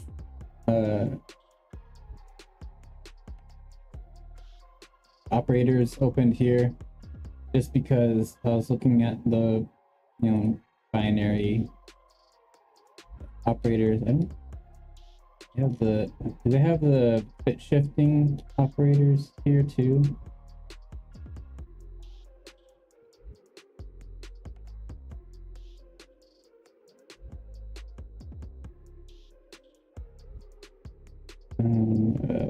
Where was I earlier? Just because I was looking at a solution that was using this as the result instead of what I ended up doing.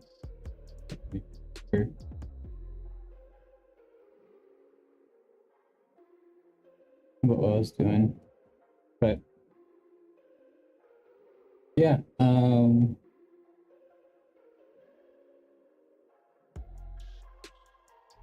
back to the description.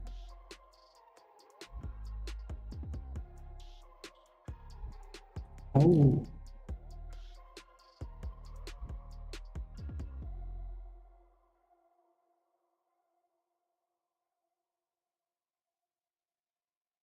Tutorial. So you can pop convert Leet. That's not.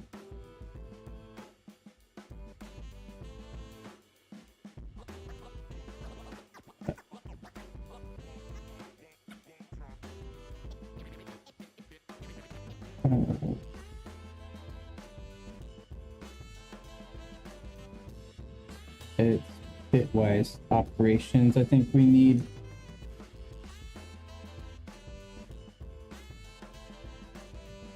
There's our shift left, shift right.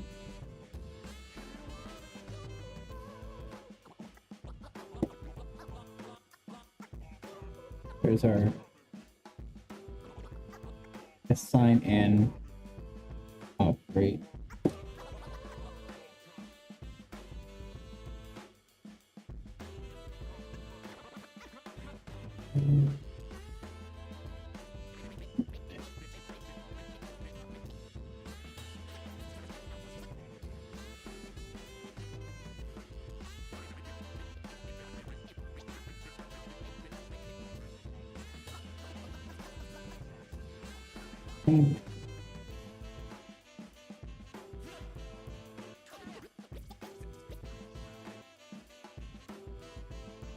I somewhere is some of these.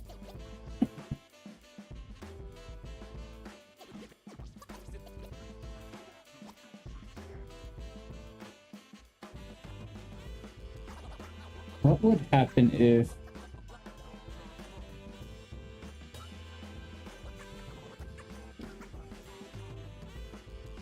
I'm gonna say that's 0. What would happen if we that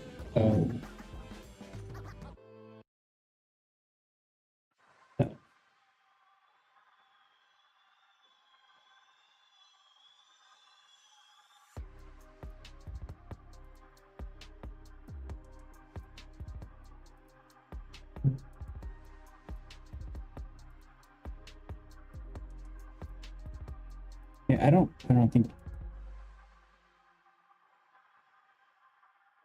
I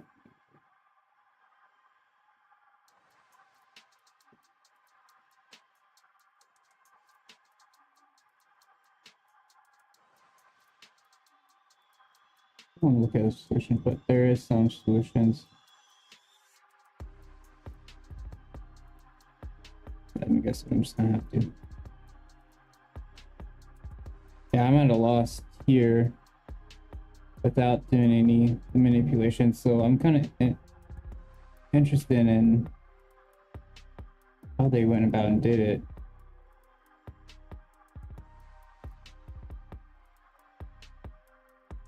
So they got the two max and min, which is what we have here.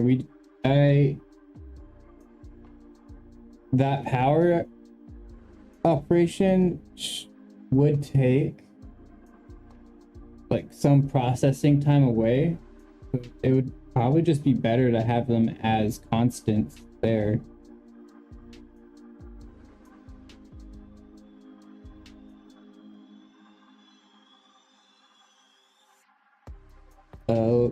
Zombie Killer Will is saying Leet code stats aren't consistent for problems that take a few milliseconds to run. It's just up to chance whether your solution is going to beat X percentage of users or not. Your variability, if you submit your solution multiple times, the stats matter more than the problems where your code takes significantly longer than others.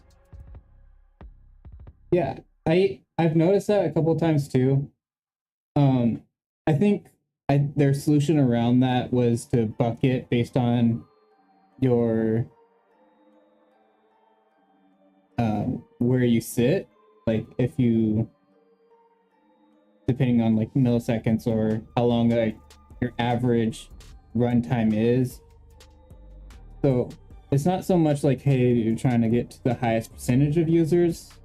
You're a good like metric to based on like, hey, is there a better way around this, is like where you sit, if you sit, what percentile you sit, basically. So if you're like, I don't really care too much about like making it to the top 90th percentile or top 70, or like top 10 to the top 50 people to like fastest to run it. But in this case, when we were submitting it, you're kind of like way back here. And yeah, it does matter like how like at the percentage time how many people are running their algorithms and stuff too. But if you're like only beating out 15 or 17% based on memory, I matter more on runtime. Especially since that's the kind of algorithms I run. I try to be at least above 50%. I think that'd be a good place to sit, you know, above average. That way you kind of, it doesn't matter too much on that variability. And also when you're getting to the higher like speed, you you're doing a lot of like low level programming at some points, like bit shifting and stuff. But in okay, yeah, let's do that.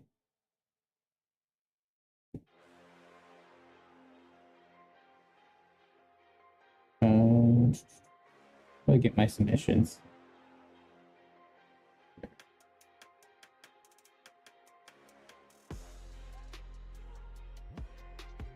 So let's do this one because, you know, our casting does take time to run.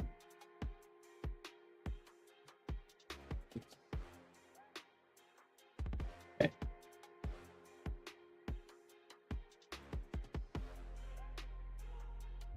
Oh. Huh.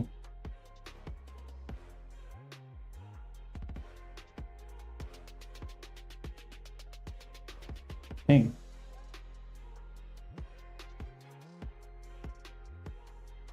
Yeah, I guess you're right. I was focusing on the percentile, but I mean that's a bigger percentage gap than I thought it would be. So yeah, I guess time and space complexity matter way more in this situation. In that case, there's not really much it's pretty much constant time. We consider these conditions constant. So, right. I think it would be kind of cool to go through with that solution we were looking earlier at. And then we'll move on to the next one after that. So, because mine kind of like hacks around, it just converts it to a string and then converts it back. Yeah, I bet. So if it has two conditions, if it's a negative, oh, okay. They're turning it back to a positive if it's a negative.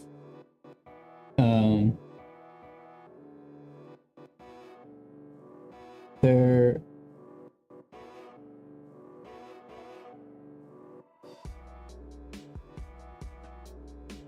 huh.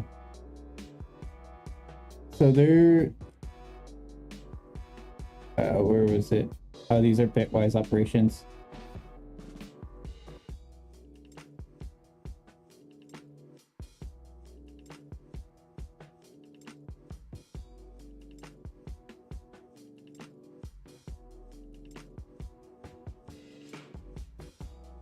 Nope, that zooms it.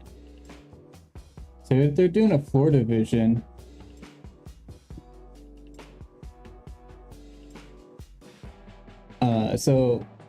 lamp is true. That basically means that they're going to turn it back if it's later on when they're sending a result. That's their, okay, this result's too big on condition. So this seems to be their algorithm here. So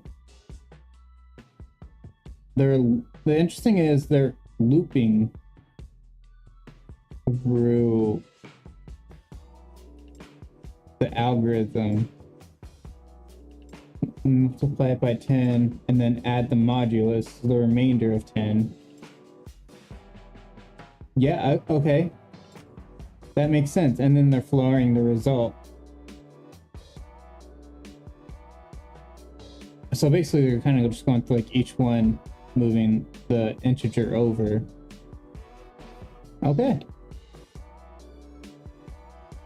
That's kind of curious on what this would look like.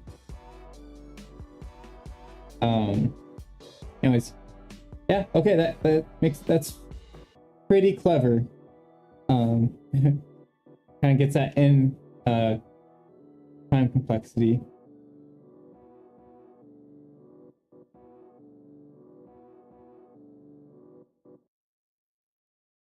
Yeah. So if I go back to what guy's solution was,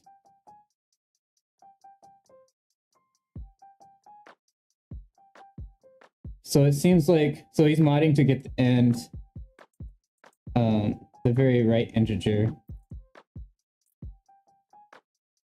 So he's basically getting like adding an extra 0 to it, getting the end of the integer and like moving it over and then getting rid of the end. So kind of in a way it's similar to what we did, because this what this does is it kind of like steps backwards in the string and moves that to the front, so or assigns that the what string it would be like every step. So the back of the string will become the front of the string, so it traverses the string backwards. This is just the integer version of that. So I think that's kind of clever, and I wouldn't think of doing that kind of like iteration, that traversal. So yeah.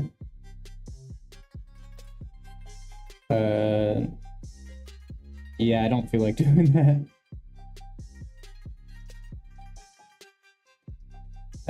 Let's go. I'm gonna go to problem list. See.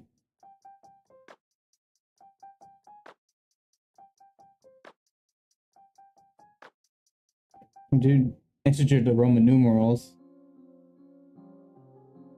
Oh, regular expression is fun.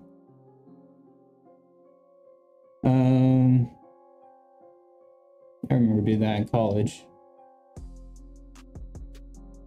What's threesome?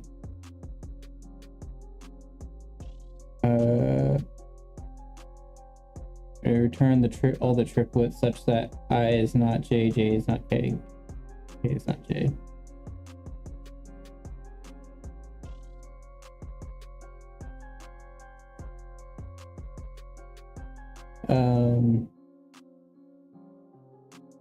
So in this example, we have input, so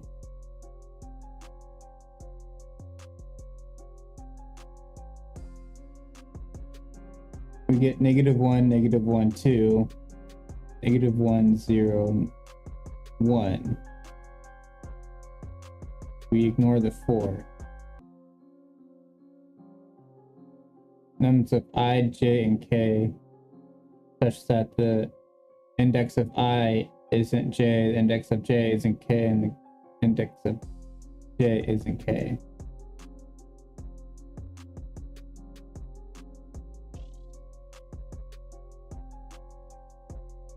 So the explanation here is that the index of 0 and 1 and 2. Oh, okay. So you're basically summing those. So that will be 0. Index of 1, 2, and 3, or 1, 2, and 4 is 0.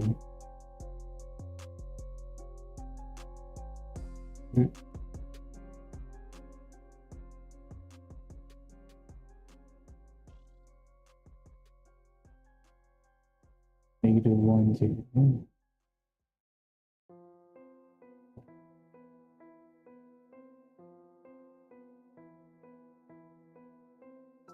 Distinct triplets are this one, because I doesn't equal J.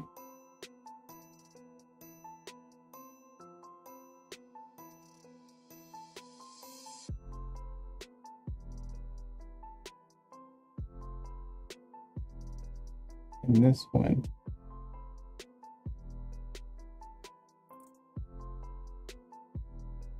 On nums of 1, 2, 4.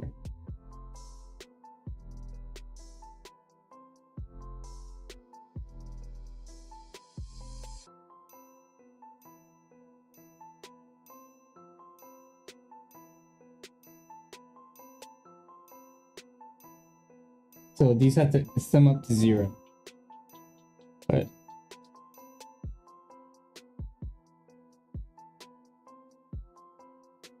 not understanding where they're getting. I mean, I know where they're getting these numbers, but I don't understand why. Oh, because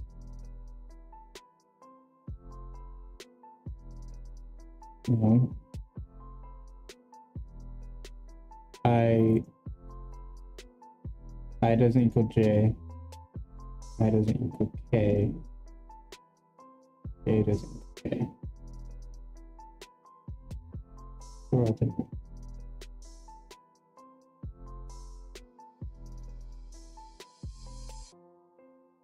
Oh, okay.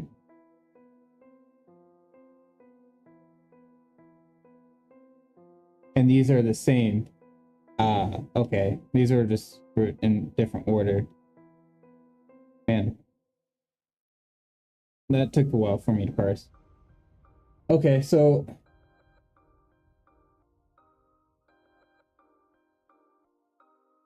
basically we have an array here. Chances are we're gonna have to parse it is high, so we'll traverse it.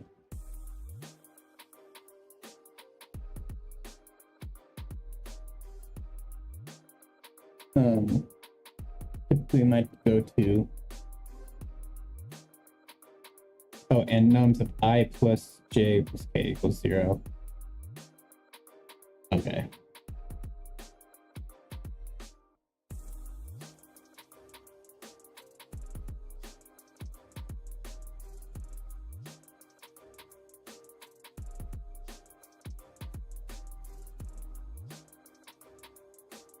I mean, the easiest way to do this is, hey, what numbers equals 0?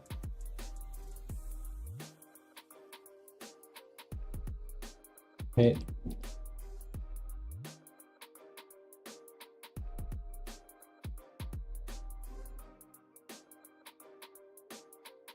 Oh, I wish I had magic. You kind of do that 3 times. That's going to be crazy complexity.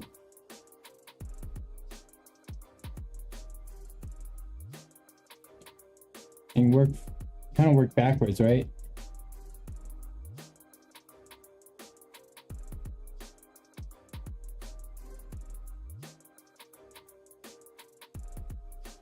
Or easier simplified than it is to start off trying to reach for the best complexity.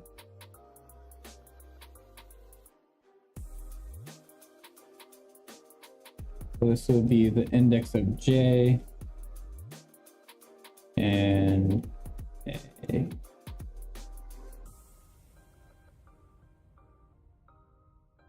But for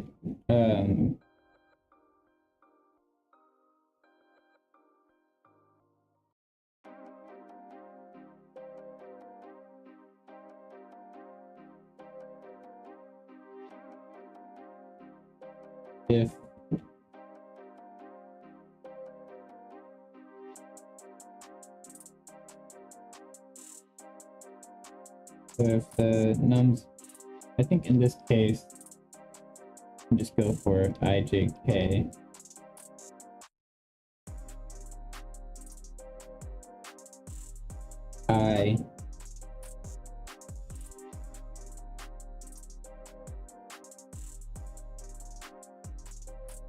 I'm going to separate the conditions out.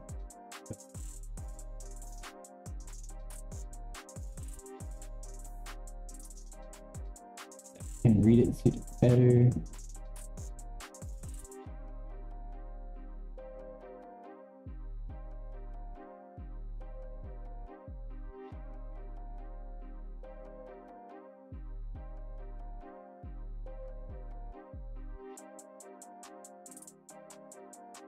I plus j plus k equals.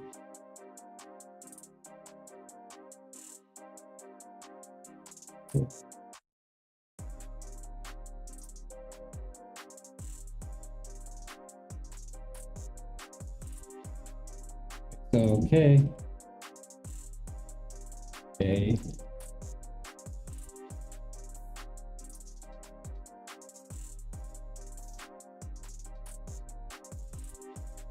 if that equals 0, and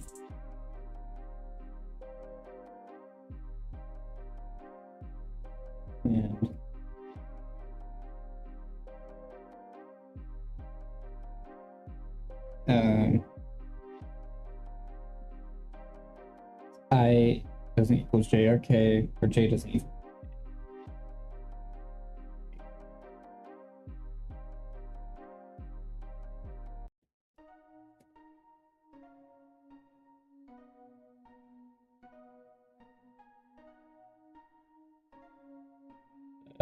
Not the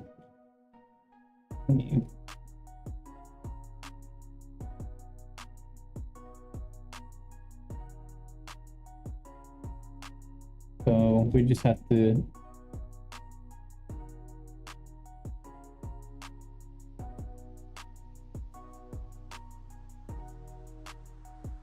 that's equal this and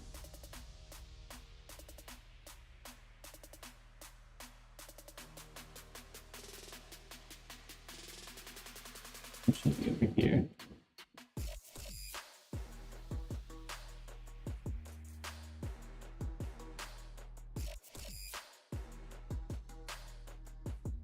I doesn't equal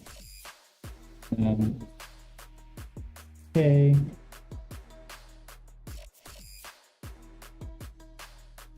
and K doesn't. All right, so now we've separated our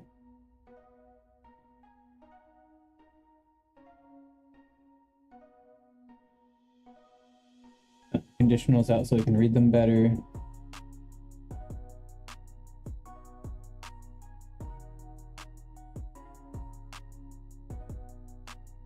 Then we add it to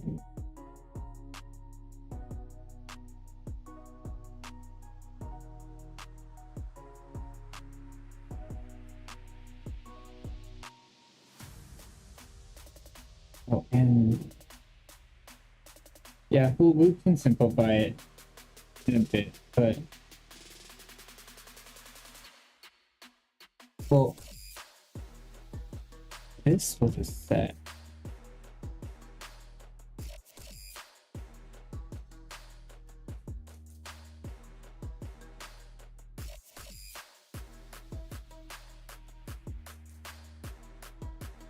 I believe it's just the swirly brackets.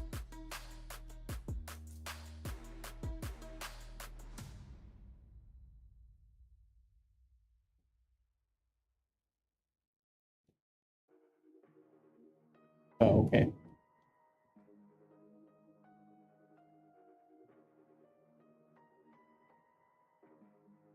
We'll just do this. We can convert this into a set, and it makes this easier. And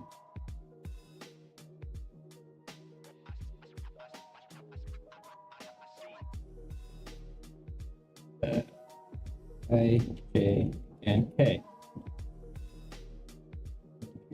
Turn the list of the set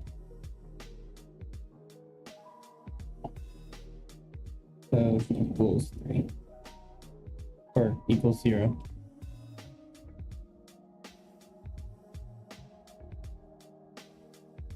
All right, let's see how this runs. I know it's going to be complexity wise not the best.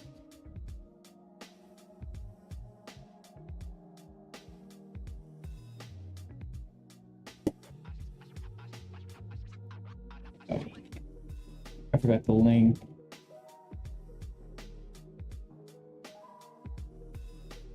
Forgot to get the length of the numbers.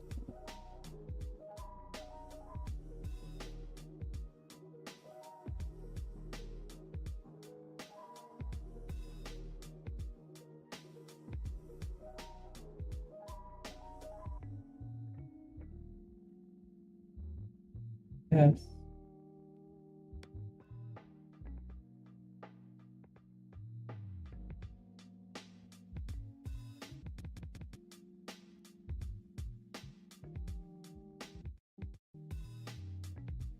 Oh, I guess you can't. I will accept the set.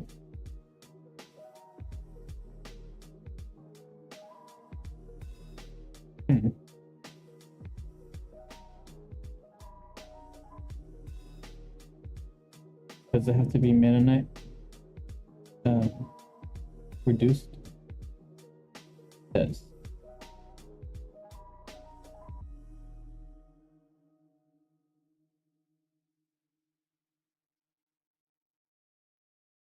Alright, I guess we can just do this.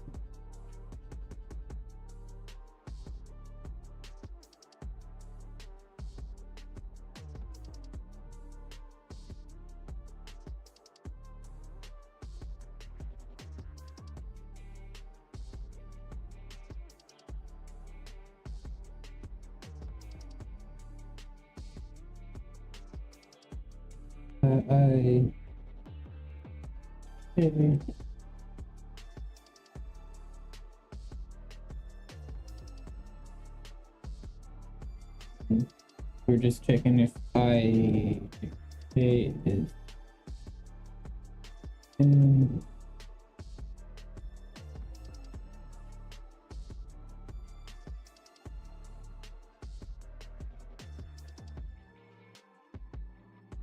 and not in result.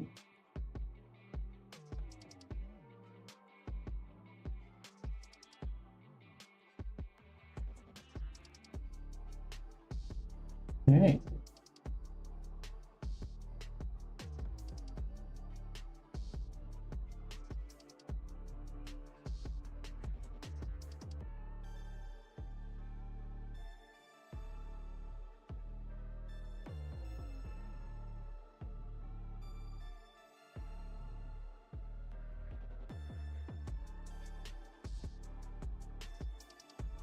Can do function calls, I guess, in there.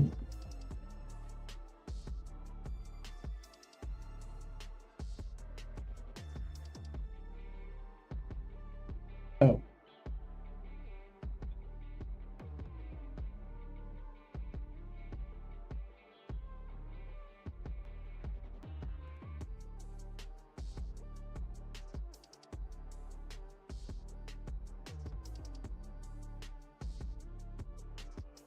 X errors.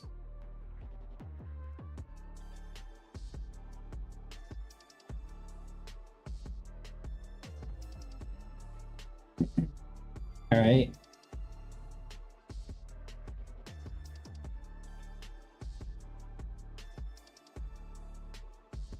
Yeah, that makes sense. Expected 000.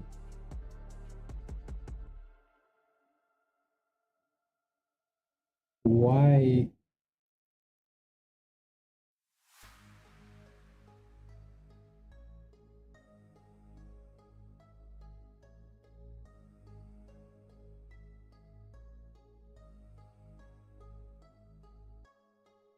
Oh.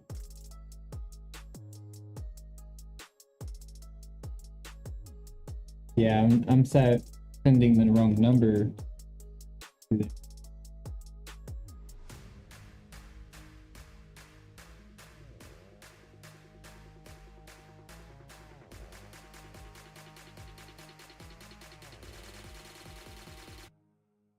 Yeah, we're appending the indexes, not the array itself.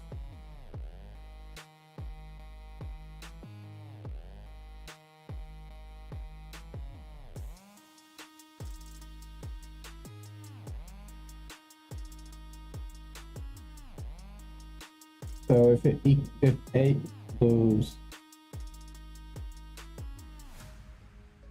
we're just checking if it's just K. I don't think so because of the order, but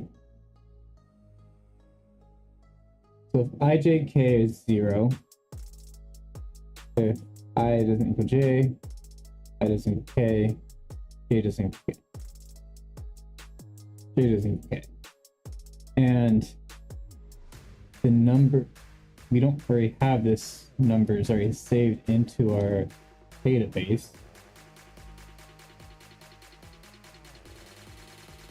and add it. But right, it's expecting -1, -1, 2, which is 1, 0, 4, and 3.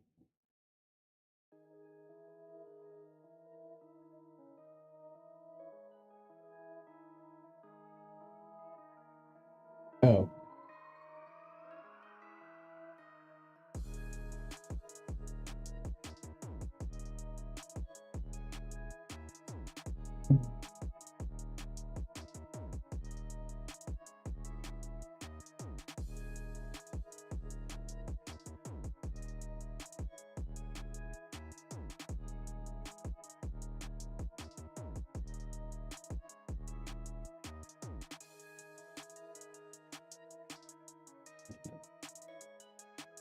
We do need a duplicate.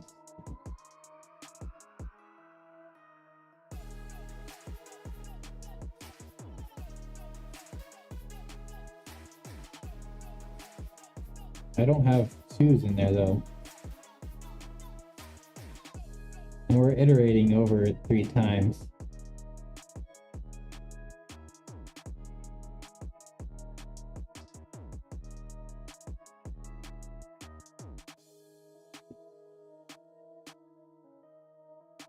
So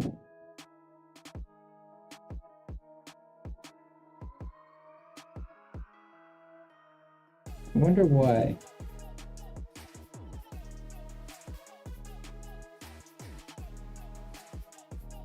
I should be at 1. J should be at -1. K should be 2. -1 plus -1. 1 minus -1 minus 1. -2. And you add 2, that should be 0.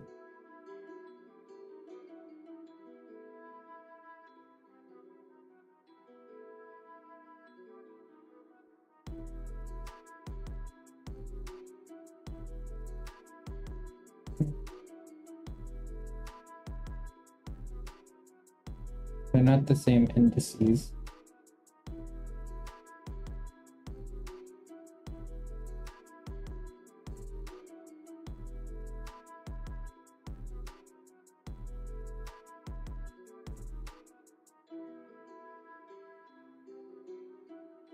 Oh, I can also do a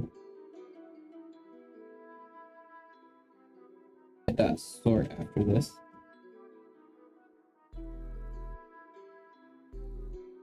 Right, so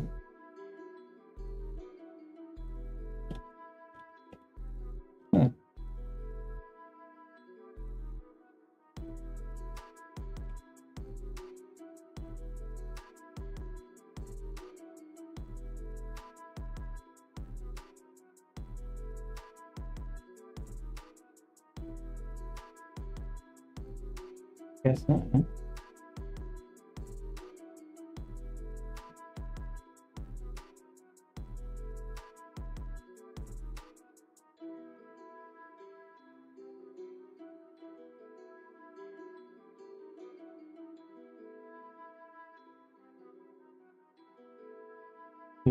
I want to get the results here, which is our ij and k, and then result dot sort.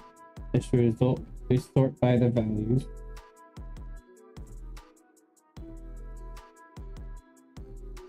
So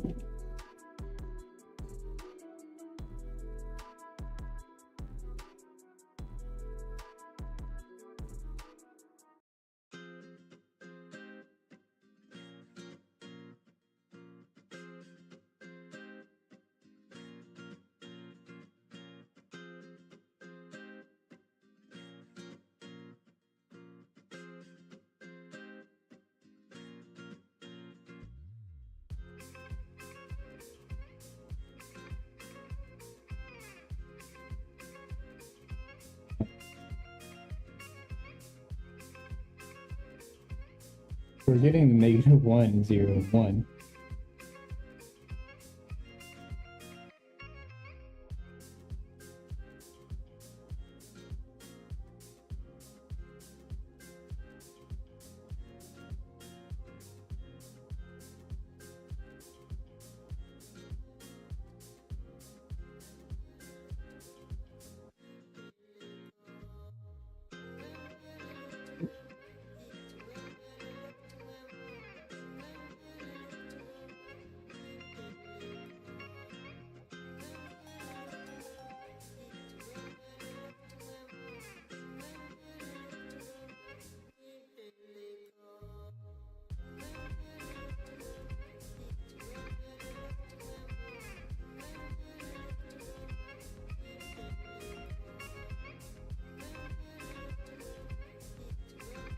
Is not equals.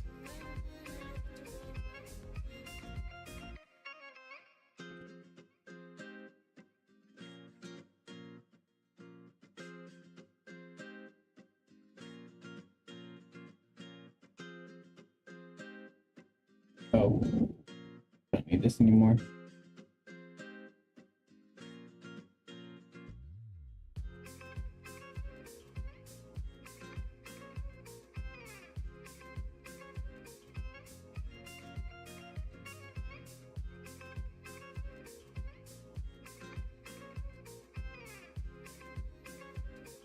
Okay, so we got the negative 1, 0, 1. Do they expect us to sort it too? Oh, the order doesn't matter.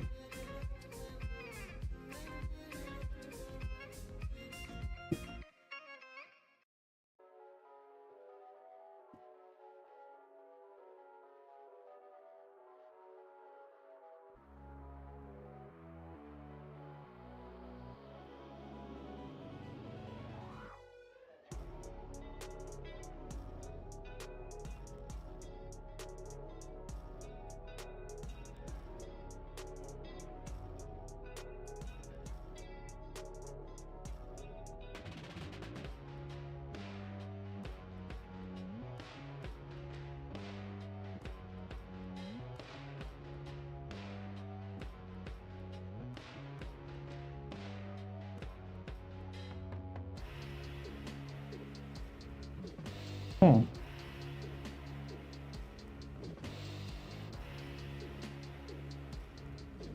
Oh, there's more.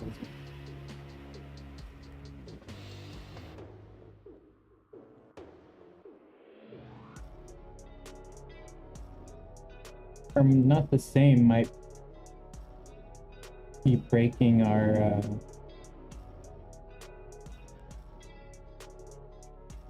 algorithm.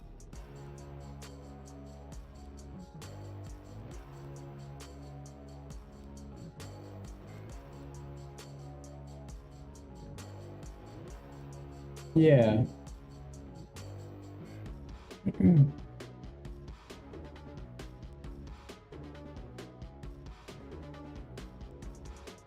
I know why. Alright, so our indexes can't be the same. I am checking the numbers. Earlier I was checking the indices, not the numbers, so I think I got them switched up at one point. And which ones I had to check the numbers in or the indices up. Alright, so now it should work. Yeah. Sweet. And it's sorted and we're getting rid of the extra results.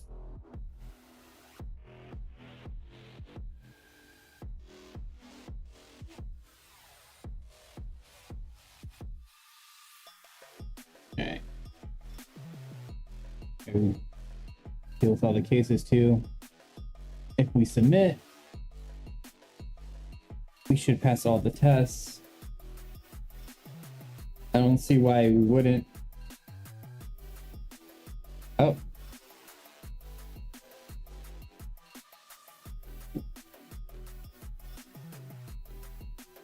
Yeah, that would make sense why we wouldn't pass the time limit. Alright, so let's see if we can start breaking these down.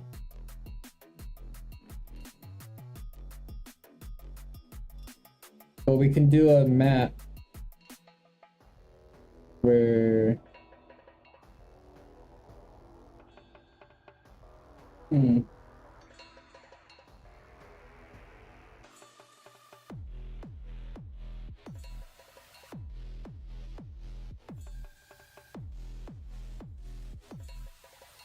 0,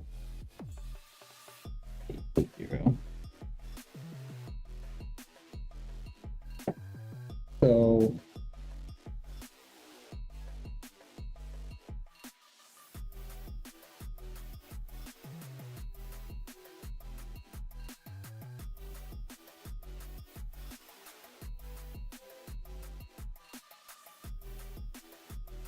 the next optimization would be to start them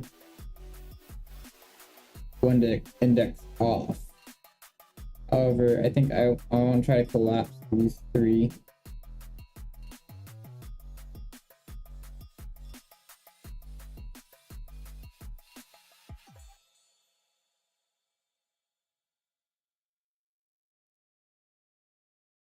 Okay.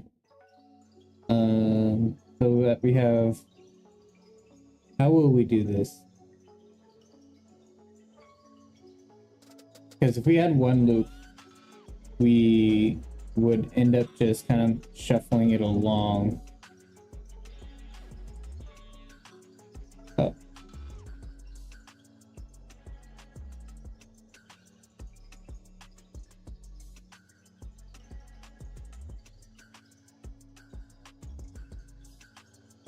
So it's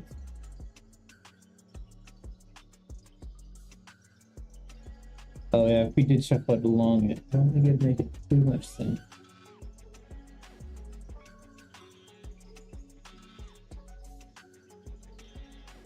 You can do two where you have your trackers I, J, K, so you have it so it's moving J by 1 and J by 1 and K by 2, where I stays at the negative at index 0.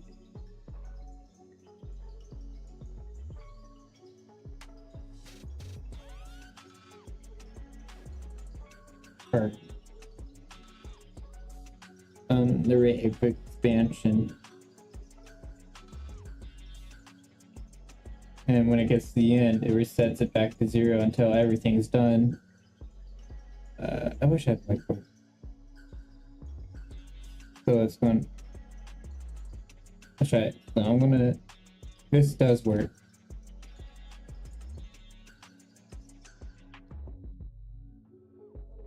And I'm glad that we have these functions.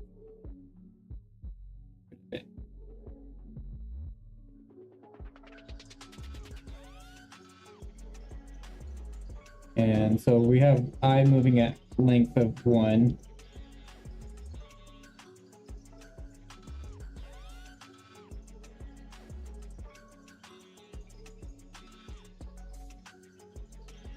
So if it's 0, the result, sort it, is in the result, catch it.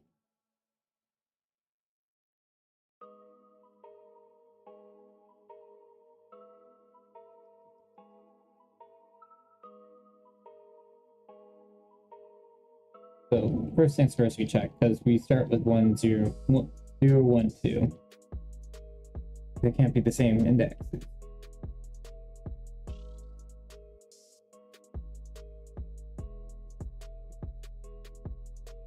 2, 3. I think that'll work. This will be K. So if they're, let's start at 0, 0. Doesn't matter. So starting to say, so I would move over to 1, J would be 2, K would be 3.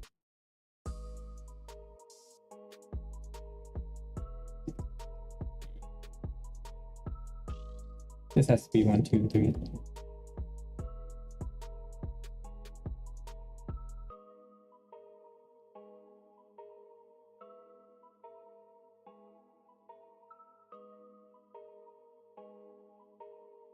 And then if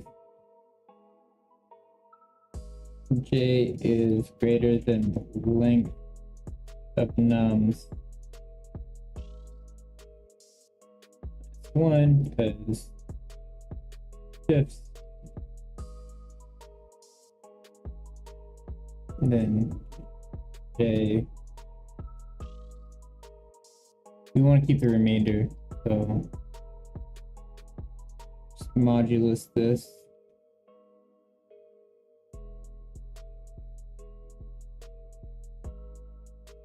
And then we want to do the same for k. And then basically we have a loop where we have two things going at different rates. That should get it all.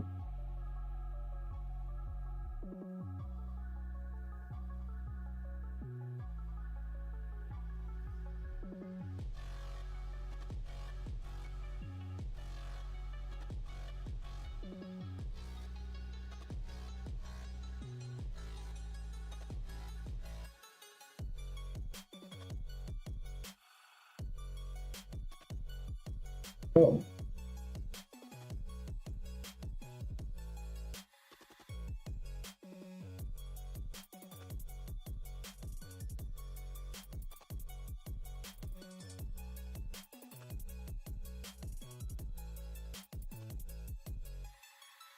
So it's skipping over every.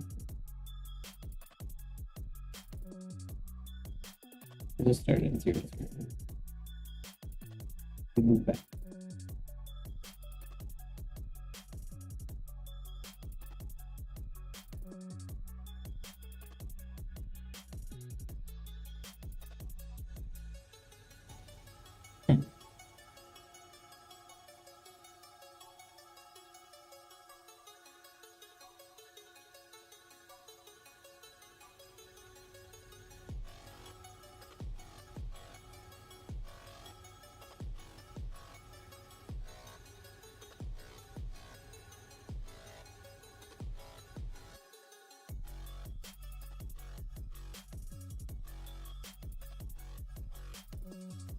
I guess we just want it to equal 0.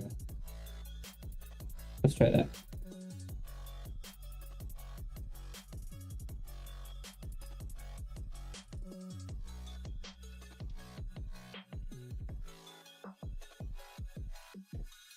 Doesn't get it.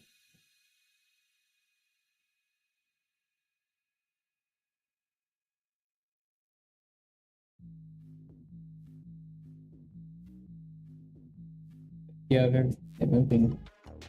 So in this case, so everything starts at 0. So everything starting at -1. Okay, it adds. So I moves here, K moves here, K moves here. Then I moves here, J moves here, K moves here.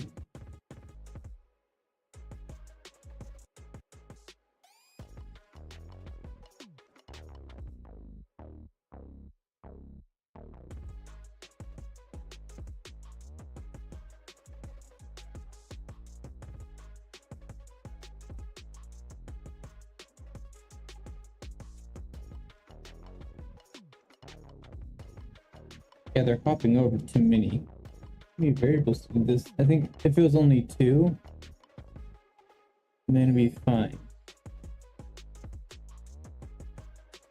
Right?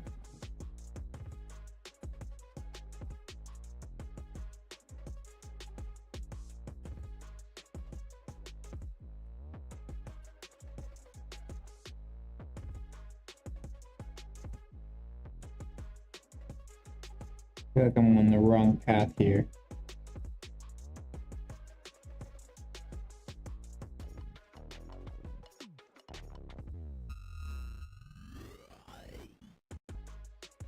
That's fine, we just initialize it there.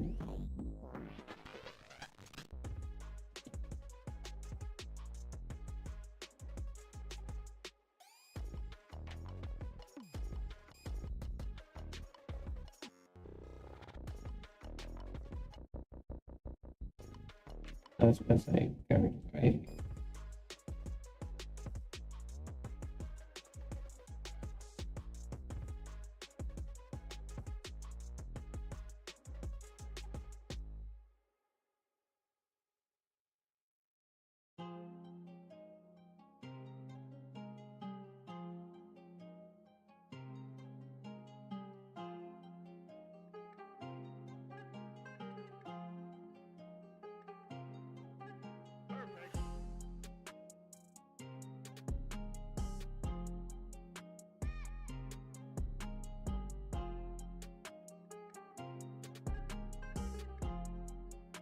don't think that'll help much.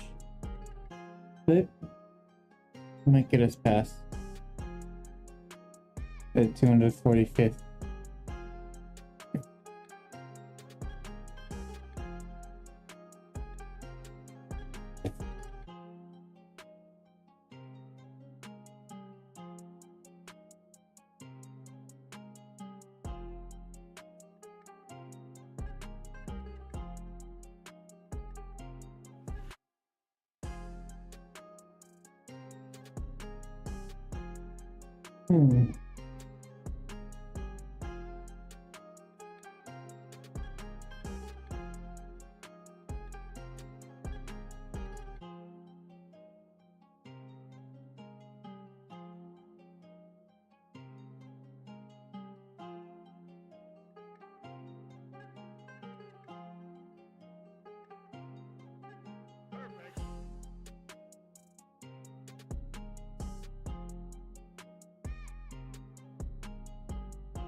Kind of.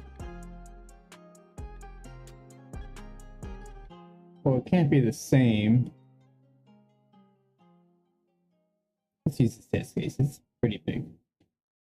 Right, so you do the first half for the first, second half for the second, and the third.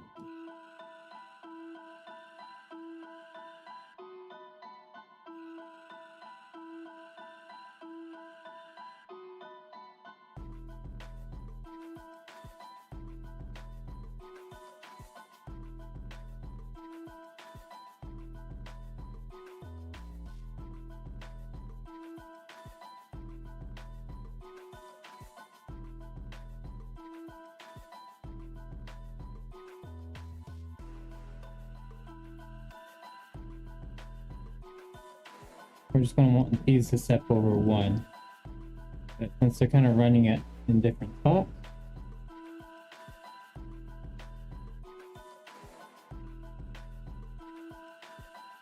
Right.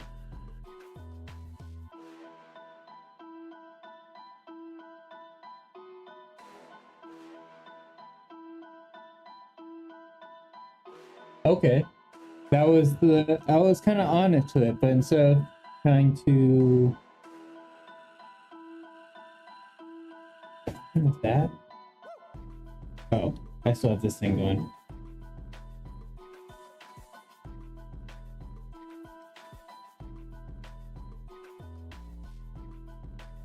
You're trying to just create like a desync between the 3 iterators, so when you're kind of looping through everything. Huh.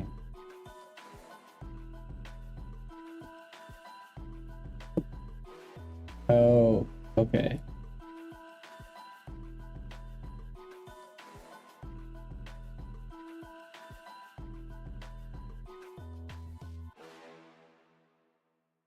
I'm starting K over there, when I should be starting K.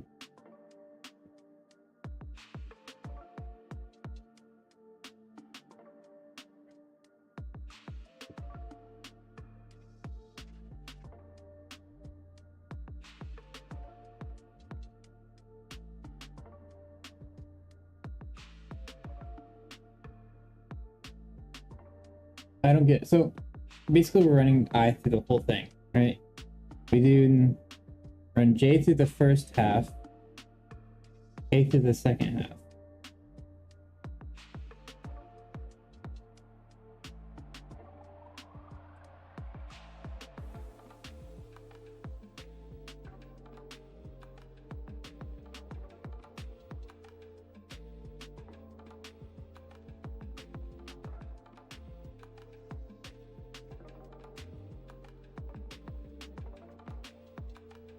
In that case, it's like J's here, K's here. Run that.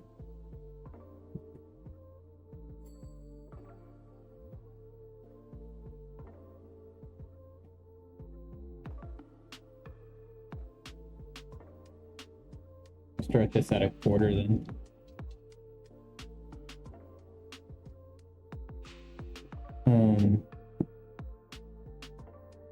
I think at this point.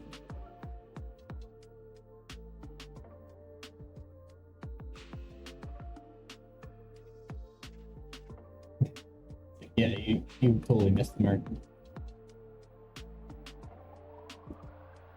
What? How do other people solve this? Python, please.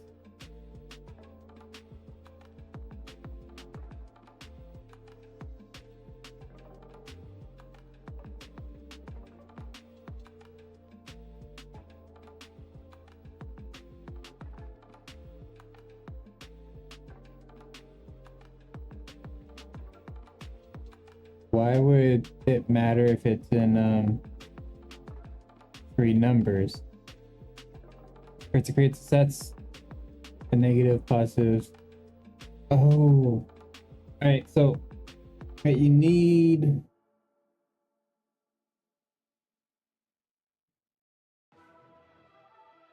Zeros don't matter because it's just zero. So you kind of like if you only have two, you add a zero into it.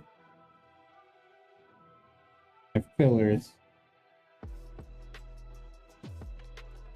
So that's Z or N and P.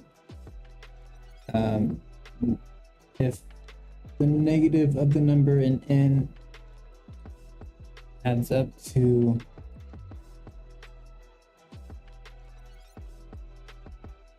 it has to be the pound, the opposite.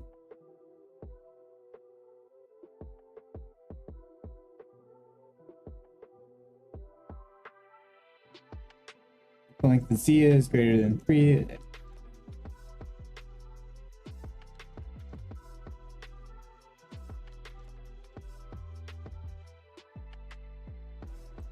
It's just all zeros. Okay. I was more focused on iterating over it than I was focused on like the structure of the data. The data. All right.